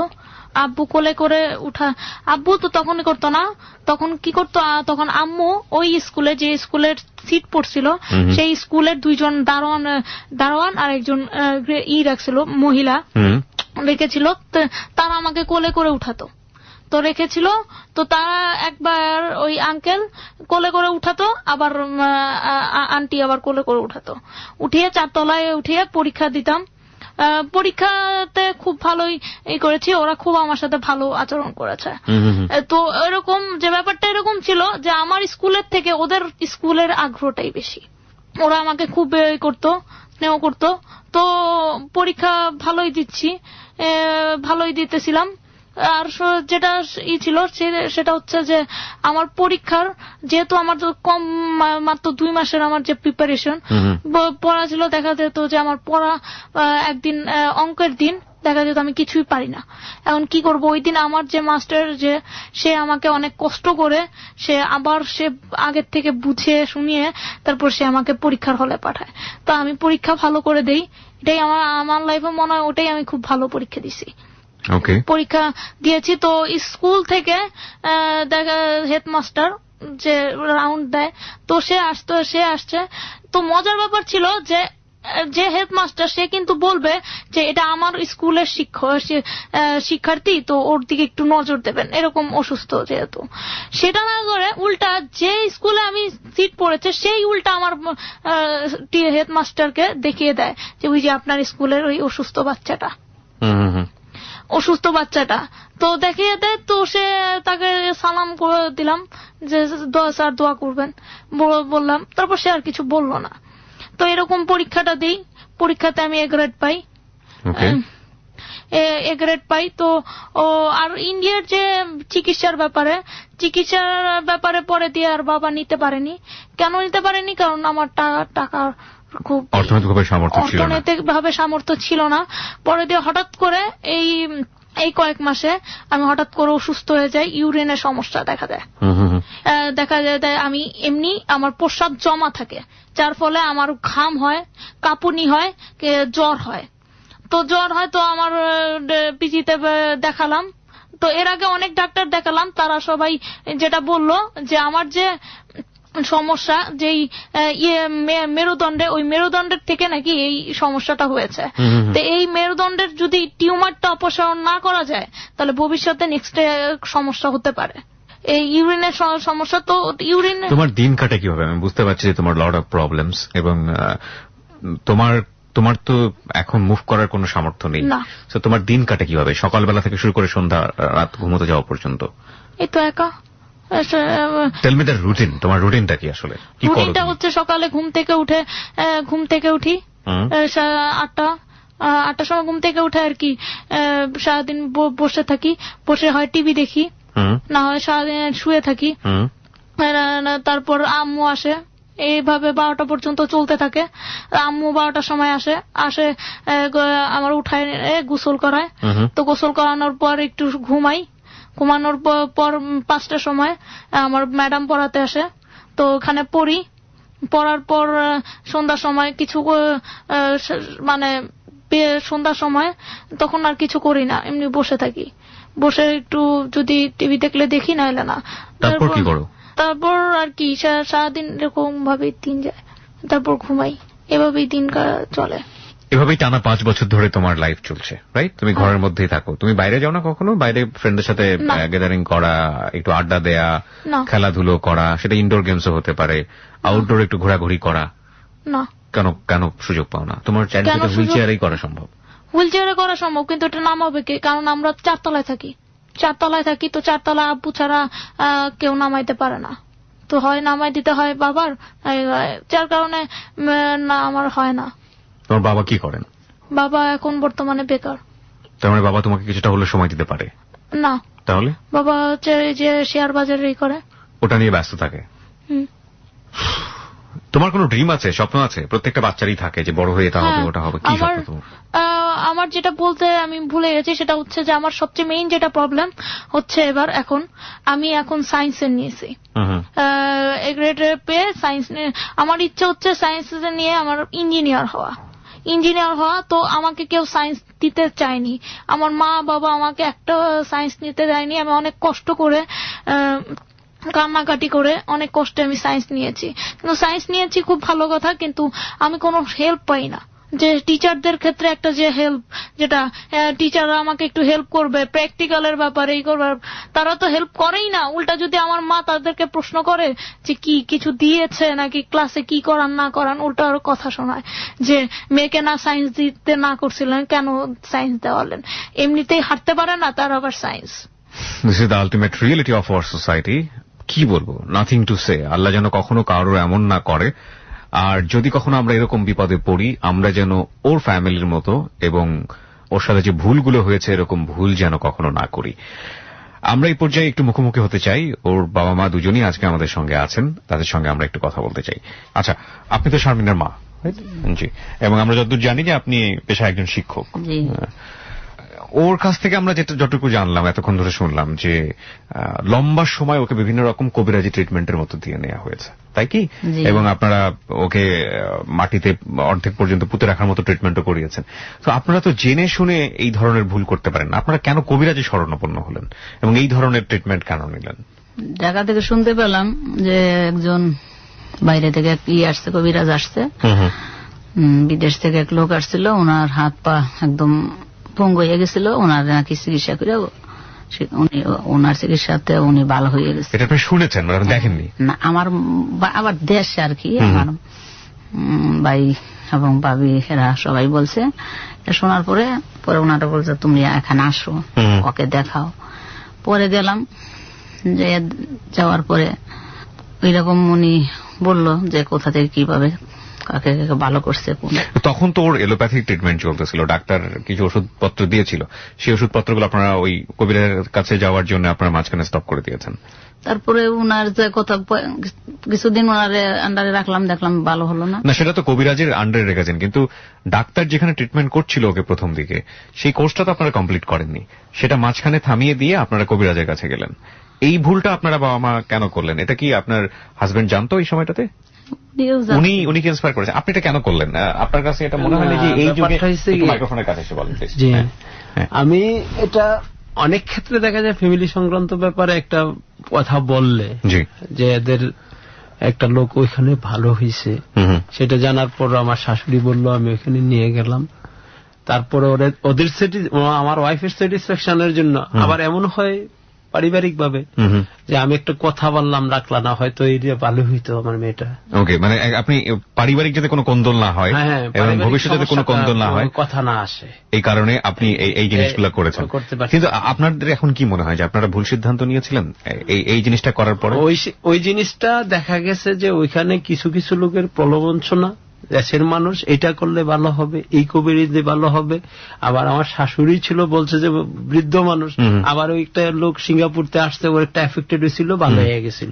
কিন্তু আমি দেখা গেছে যে লাস্টে আমার মেয়ের যে সমস্যাটা, যে আমি এইসবগুলি করার পর লাস্টে অ্যাকচুয়ালি কবিরাজি কিছুই না। তার কতগুলো কবিরাজ দেখিয়েছেন আপনারা টোটাল? এখানে কবিরাজ একজন কবিরাজ। এই কবিরাজে থাকা অবস্থায় আপনারা আরেকটা কবিরাজের কাছে গিয়েছিলেন পাশাপাশি, যেটা আপনি সম্ভবত ও করছিল, করার পর করছিল যে আমি ছিলাম না, করার পর তারপরে দেখলাম যে এদের কোনো উন্নতি চলছে না। জিন টিন নিয়ে আসার একটা ব্যবস্থাও করেছেন আপনারা? ওটা করছিল ওদের। এই যুগে বসবাস করে যেখানে সচেতন মানুষ আমরা সবাই এই ধরনের ট্রিটমেন্টের মধ্যে যাওয়া, এবং এই মেয়েটা আপনারাই ভালো চাইবেন যেহেতু আপনাদের সন্তান, তার ফিউচারটাকে অন্ধকারের দিকে ঠেলে দেয়া, এরকম একটা সিদ্ধান্ত আপনারা কেন নিলেন? মানে বিশেষ করে একটা যেটা হতে পারে যে আপনাদের অর্থনৈতিক অবস্থা খারাপ ছিল, সেটা অন্য বিষয়। আপনারা তো বড় বড় ডাক্তারের কাছেও গিয়েছেন। আপনারা এখানে কিছু ডাক্তারের নাম শুনেছি যাদের কাছে যাওয়া রীতিমতো 1 মাস 1.5 মাস আগে শিডিউল নিতে হয়, 6 মাস আগেও শিডিউল নিতে হয়, এরকম বড় বড় ডাক্তার, তাদের কাছেও আপনারা গিয়েছেন। তো এই সামর্থ্য যেহেতু বলতে গেলে কি শুধু তাই না, বাংলাদেশের ওর উপর যতগুলি ডাক্তার আছে প্রত্যেকটা ডাক্তারকে আমি ইনফর্ম করছি। এই ডাক্তারের কাছে আপনারা কেন প্রথমে গেলেন না, কেন কবিরাজের কাছে গেলেন? ওই যে আপনি একটা কথা বললাম না, এটা আমি আমার পারিবারিক একটা সমস্যা আছে, আমার ওয়াইফ এর এদিক দিয়ে দুর্বলতা আছে, কিছু হইলে একটা হুজুর এটাকে যে হুজুর পড়া দিলে শেষ হয়ে যাব, মেন্টালি স্যাটিসফ্যাকশন, দ্যাট ইজ ওর কথাটা না শুনলে পরবর্তী যদি কিছু হয় যে আমার মেয়েটা দুনিয়া গেলে ভালো হয়ে যেত, এটা গিয়া মেয়েরও একটা মেন্টালিটি আমার প্রতি সে স্যাটিসফাইড না। কিন্তু লাস্টে আমি এমন পর্যায়ে গেলাম, ছেলেটা ইন্টারমিডিয়েট পরীক্ষা দিবে ফাইনাল ইয়ার, ছেলেটা পরীক্ষা দিবে, লাস্টে আমি বাধ্য হয়ে নিয়ে আসছি এখানে। আইসা আমি পিজিতে দেখাইলাম। 1 ঘন্টা দেখার পর উনি ওর প্রত্যেকটা হাত পায়ের গিরা পিঠ পর্যন্ত হাতে কোনখানে কি প্রবলেম আছে, কোন বুনের সমস্যা আছে 1 ঘন্টা উনি দেখা পরে উনি কাগজ আছে রেফার করলো ডাক্তার প্রফেসর জি। দেখার পরেই উনি বললো যে পিঠে একটা টিউমার আছে সিরিয়াস। উনি ওটা বলেছেন আপনার, আমি পুরো গল্পটাই শুনেছি। দ্য থিং ইজ দ্যাট প্রত্যেকেই এরপরে ফেল হয়েছে, প্রত্যেক ডক্টরই, এবং ইন্ডিয়াতেও গিয়েছেন আপনারা, সেখানেও আমরা শুনেছি কোনো গ্যারান্টি দেয়নি। এখন কথা হচ্ছে যে একবারে ওকে যে সময়টাতে মাসখানেক আপনারা কবিরাজের কাছে রাখলেন, ওই প্রাথমিক পর্যায়ে আপনারা যদি এলোপ্যাথিক ডোজটা যদি কমপ্লিট না করতেন তাহলেও তো একটা কথা, কমপ্লিট করেন মাসখানেক নিয়ে গেছেন। 15 দিন ইউজের পর কোনো পরিবর্তন আসে নাই এলোপ্যাথিকে।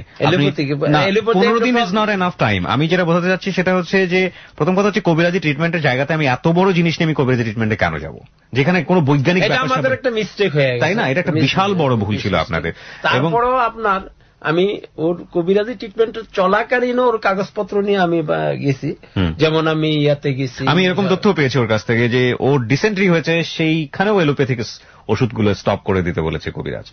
উনি ওনার জায়গাটা থেকে হয়তো ওনার মতো লজিকের জায়গা থেকে ছিলাম না, ও ছিল উপস্থিত। যাই হোক, আমি যেটা বুঝি যে এখানে আপনাদের কিছু ভুল অবশ্যই ছিল, এবং সেটার সাফারার নিশ্চয়ই আপনারা হচ্ছেন, কারণ আপনার তো একটাই মেয়ে, মানে আপনাকে জিজ্ঞেস করি, আপনার তো একটাই মেয়ে, ওর পড়াশোনার ক্ষেত্রে এখন অনেক অবস্টাকল তৈরি হয়েছে, বাধা তৈরি হয়েছে।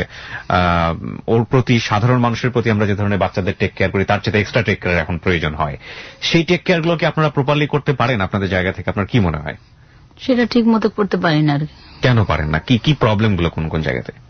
যেমন আমি একটা কর্ম করি, এখন আমার তো সবই প্রায় শেষ, এখন কর্মটার উপরে ই করে আর কি আমার চলতে হয়। আপনি ব্যস্ত থাকেন কাজ নিয়ে? ব্যস্ত থাকি, তারপরে যত দূর পারি আমি আইসা ওরে চেষ্টা করি করার জন্য, কিন্তু ওর মনের মধ্যে একটা কষ্ট, কেন আমারে অপারেশন করাইলো, এরকম ভুল করে আমার এখন জীবনটা এরকম হইলো, এইরকম মনের কষ্ট। অনেক সময় খাওয়া দাওয়া ঠিক মতো। এখন তো ট্রিটমেন্টও বন্ধ হয়ে গেছেন আপনারা, এখন ট্রিটমেন্টের জায়গাটা কি, মানে আপনারা কি চিন্তা করছেন? এখন ট্রিটমেন্টটা হয়েছে কি, এখন ওর যে প্রবলেমটা আছে বর্তমানে, আমি ওর যে পিজিতে ওর ব্যাপারে বোর্ড মিটিং একটা বসছিল, তো ওনারা বলল যে ওর যে প্রবলেমটা আছে, এই প্রবলেমটা বর্তমানে বাংলাদেশে কোনো ট্রিটমেন্ট নাই, এটার উপর ডাক্তার নাই, কোন নিউরোলজি বা স্পাইন সার্জন যত বড় হাসপাতালে বাংলাদেশে এটার উপরে করার মতো কোন ডক্টর নেই। এখন ওনারা 2টা ইন্ডিয়ান ডাক্তারের ঠিকানা দিছিল, পরবর্তীতে আমি যে ইন্ডিয়ান ডক্টরের কাছে গেছিলাম উনিও ক্লিয়ার কাট বলে দিয়েছে যে এটা 10% সম্ভাবনা, কিন্তু তার একটা অ্যাডভান্টেজ আছে, তার পায়ে অনুভূতি আছে, আর যে স্পাইনাল কর্ডে যে টিউমারটা হচ্ছে একটা বুন টিউমার, হয়তো তার বাইকুর চক্রে টিউমারটা স্পাইনাল কর্ডের ভিতর দিয়ে গজায় গেছে, গজায় এটা স্পাইন লেভেল আছে, কিন্তু এটা কিন্তু বাড়তেছে না, এবং এটার মধ্যে কোনো ক্যান্সার জন্ম ইন করতে পারে না, এটা পাথরের চেয়ে আরো শক্ত। তো ওনারা বললো যে শক্ত আছে এটাকে প্রায় 7 ঘন্টা লাগবে, এটা আস্তে আস্তে বের করলে কিন্তু 10% সম্ভাবনা, কিন্তু তার প্লাস পয়েন্ট আছে, তার নার্ভগুলি সচ্ছল আছে, এবং তার পায়ে অনুভূতি আছে, সবকিছু আছে। তারপর ওইখানে যাওয়ার পর আমি একটু স্টেটমেন্ট দিতেছি আপনাকে, ওইখানে যাওয়ার পর আবার ওর শ্বাসকষ্ট বেড়ে গেল, এরপরে ইউরিন ইনফেকশন হয়ে গেল, ওইটা 10 দিনেও ক্লিয়ার হইল না। তারপর আমাকে রিটার্ন বাংলাদেশে আসতে হলো, আসার পরও আবার জিএসসি পরীক্ষা দিল, তখন আবার এগুলো ঠিক আছে, কিন্তু এখন কি করছেন আপনারা? এখন ট্রিটমেন্টটা আমি কিডনিতে ডিপার্টমেন্টে ভর্তি করানোর পর ওর যে জ্বরটা আসতো ইউরিন ইনফেকশন থেকে, ওই জ্বরটা এখন রিল্যাক্স আছে, আপাতত জ্বর আসে না। আপনাদের ফিউচার প্ল্যানটা কি? ফিউচার প্ল্যানটা এইভাবে থাকবে না, তবে আমরা তো এখন যে অবস্থায় আছি, আমার যে ফাইন্যান্সিয়াল যে প্রবলেম আছে, আমি তো ওর উপরে অনেক টাকা ইনভেস্ট করে নষ্ট। কত টাকা গিয়েছে এখন পর্যন্ত এই 5 বছরে? আমার 5 বছরে আরো 14 লাখ টাকার মতো গেছে। আমার যে ফ্যামিলি বা আমার যে ক্ষমতা সেই অনেকই আছে, কিন্তু তারপর আমি কিছু ল্যান্ড প্রপার্টি করছি, আমাদের দেশে প্রপার্টি এত দাম বেশি না। এরপরে এখন ওর যে ট্রিটমেন্টটা এখন বলতেছে, সবচেয়ে ট্রিটমেন্ট ভালো হয়েছে সিঙ্গাপুরে। আচ্ছা, কিন্তু সিঙ্গাপুরে যে কস্ট হবে, কস্টটা আমি বেয়ার করতে পারতেছি না, প্রায় 30 লক্ষ টাকার মতো লাগবে। ঠিক আছে, এখন যেটা হচ্ছে যে মানুষের স্বার্থের অতীত বলে কোনো কিছু নেই, নিশ্চয়ই আপনাদের চেষ্টা আছে, মনের মধ্যে ইচ্ছা আছে প্রপার ট্রিটমেন্ট করার জন্য, তাওয়াক্কাল তো আল্লাহ, আল্লাহ চাইলে নিশ্চয়ই হবে। কিন্তু ওর যে স্বপ্নের জায়গাগুলো, একটা তো হচ্ছে শরীরের একটা অংশ আপাতত স্টপ হয়ে আছে, কিন্তু মনটা তো স্টপ থাকে, হ্যাঁ, এবং মনটা সবসময় বড় হচ্ছে সময়ের সাথে সাথে। এবং যেটা হচ্ছে যে ওর একটা স্বপ্ন আছে, ও ভালো একটা ইঞ্জিনিয়ার হতে চায়, ও ভালো স্টুডেন্ট, ওর কথা শুনে যেটা মনে হলো। এবং ওর একটা স্বপ্ন আছে সাধারণ মানুষের মতো করে মানুষের সাথে মেশা। এই জায়গাগুলোতে তো আপনারা প্রপার সাপোর্ট দিতেই পারেন, হ্যাঁ, সেই জায়গাগুলোকে আপনারা দিচ্ছেন ওকে? মানে আপনাদের কাছ থেকে কি মনে হয়? আমরা ওকে যতটুকু সেবা শুশ্রূষা সব দিক দিয়ে আমার যতটুকু ক্ষমতা আছে আমি যতটুকু চেষ্টা করতেছি, এবং সামনে আরো চেষ্টা করবো ওকে যেভাবে কি করা যায়। একটা যেটা হচ্ছে যে আপনার কাজের জায়গাটা ঠিক সেরকম 9টা-5টা জব নেই, সে কারণে আপনি হয়তো একটু বেশি সময় দিতে পারেন। আর আরেকটা যেটা বুঝি যে ও তো ধীরে ধীরে বড় হচ্ছে, তাই না? এখন সব জায়গাগুলোতেই আপনার উপর ডিপেন্ডেন্ট, কারণ ওই 4তলায় তুলতে হলেও আপনার নিয়ে যেতে হয়, নামাইতে হলেও আপনাকে নিয়ে। ইভেন কি ওর যে অবস্থায় আছে তার যে সেবা শুশ্রূষা, মা ছাড়া বিকল্প পথ নাই এখন, মা আর বাবা ছাড়া তার বিকল্প কিছুই পথ নাই। তো এই জায়গাগুলো এখন কি চিন্তা করছেন যে আপনারা তো সারা জীবন দিতে পারবেন না, এবং আপনারা তো ওকে 2 বছর বা 3 বছর পরে ওইভাবে ইয়েও দিতে পারবেন না, ট্রিটমেন্টও দিতে পারবেন না। 15 বছর বয়স ওর, 4-5 বছর পরে বিয়ের বয়স হয়ে যাবে, হ্যাঁ, বিয়ের সাথে একটা ব্যাপার স্যাপার থাকে, হ্যাঁ। ওর কাছ থেকে আমরা যেটা শুনলাম, স্কুলের টিচাররা ওর সাথে ভালো বিহেভ করে না। অনেক সময় দেখা গেল স্কুলের টিচারদের যে জিনিসটা দেওয়ার কথা, খুব সহজে ওকে হেল্পটা করার কথা, টাইমটা একটু বেশি দেওয়ার কথা পরীক্ষার, সেগুলো ওকে ঠিক মতো দেয় না। আপনি তো একজন স্কুলের টিচার। এখন যেন সব জায়গায় দুর্বলদের উপর এখন যেভাবে যখন যে পরীক্ষা দিচ্ছে তখন ওর সময় দেয় নাই, তখনও ওই যেভাবে অন্যদের যেভাবে অন্যরা পরীক্ষা দিচ্ছে ওর মতোই পরীক্ষা দিচ্ছে ওইভাবেই। এখন আরেকটা যেটা হতে পারে যে বাংলাদেশে অনেক ডিসেবল অর্গানাইজেশন আছে, হ্যাঁ, প্রতিবন্ধীদের নিয়ে যারা কাজ করেন, হ্যাঁ, তাদের সেই সব অর্গানাইজেশনে গিয়ে ওকে এনলিস্টেড করা, ওর অধিকারগুলো বোঝানো, ওকে সেখানকার মেম্বার করে দেওয়া, এই জিনিসগুলো কি আপনারা এখন পর্যন্ত স্টেপ নিয়েছেন? না, আমরা স্টেপ নেই, বরঞ্চ আমরা এই ব্যাপারে কোনো কারো মাধ্যমও পাই না যে একটা এ ব্যাপারে যাবো কারো মাধ্যমে, কারণ ওর যে অবস্থাটা, ওর এই অবস্থানটার জন্য সবসময় আমাকে নিয়ে যেতে হয়।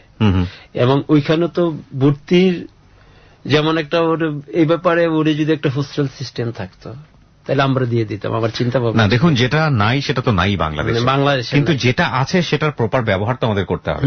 ডিসেবল নিয়ে বাংলাদেশে অনেক অর্গানাইজেশন আছে। আমার ইচ্ছা আছে যে আমি যদি এমন ধরনের কোনো সহযোগিতা পাই, তাহলে সহযোগিতার জন্য আপনাকে রাস্তায় নামতে হবে। কেউ ঘরে এসে আমাকে কেউ সহযোগিতা করে যাবে না। আপনার এই মেয়ে আজকে হ্যালোইন 920 এসছে, আমি হয়তো আপনাকে বলবে, সে টানা প্রায় 6 মাস আমার পিছনে লেগেছিল, সোজা কথা যেটা, ফেসবুকে বারবার নক করে করে আমি স্টোরি বলতে চাই, তারপরে সে আজকে এখানে এসছে। তো আমি যেটা বুঝি যে কারো কাছে হাত পাতার পরও সাহায্য পাওয়া যায় না, সুতরাং অপেক্ষায় থেকে লাভ নেই, 1। আর 2 নাম্বার যেটা মাথায় আসলো সেটা হচ্ছে যে ফিউচার প্ল্যানটা কি আসলে ওর ক্যারিয়ার নিয়ে আপনাদের ফিউচার প্ল্যান? আমার ফিউচার প্ল্যানটা হয়েছে কি, যখন আমরা তো চিরদিন বেঁচে থাকবো না, মা বাবা চিরদিন বেঁচে থাকবে না, একটা মেন্টালিটি এফেক্ট করতেছে। আমার মাঝে একটা এফেক্ট আসে যে আমার মেয়েটা কি করবে ভবিষ্যতে। ছেলে তো কোনোদিন বোনের দিক চাবেন না, নাও চাইতে পারে, কিন্তু তাকে যে কিছু একটা প্রতিষ্ঠা করে দিয়ে যাব সেই প্রপার্টি তো আমার নেই, সেই ক্ষমতা কিন্তু আমার নেই যে আমি তাকে এটা করে দিয়ে যাব। কিন্তু দেখা গেছে যে আমি যাই আছি করে দিয়ে গেলাম, কিন্তু তার জিনিসটাই অন্য লোককে খাবে, সামনে কিন্তু তাকে দেবে না।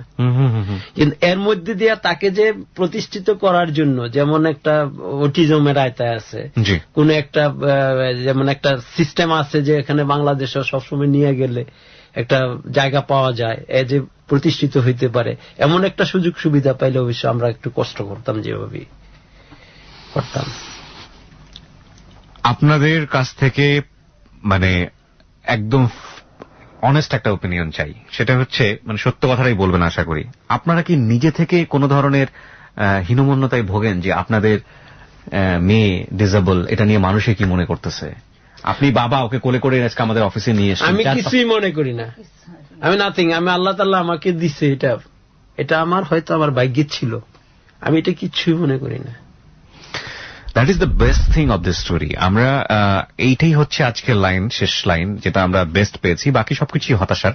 বাবা মার কাছে সন্তান সবসময়ই সন্তান, সে যে অবস্থায় থাকুক না কেন।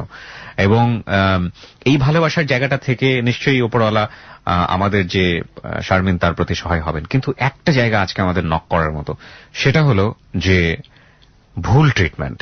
আমরা অনেক বেশি ভালোবাসি আমাদের সন্তানদেরকে, কিন্তু মাথায় রাখতে হবে সেটা যে কোনো ভাবেই হোক না কেন, কারোর প্রতি রেসপেক্ট দেখাতে গিয়ে হোক, বা যেটার কেউ মন খারাপ করবে, একটা পারিবারিক অনটন তৈরি হবে বা অন্য কোনো সমস্যা তৈরি হবে, এই সব কথা মাথায় রেখে আমরা যেন বড় কোনো ভুল না করে বসি, কারণ কোনো ভুল পুরো জীবনটাকেই শেষ করে দিতে পারে।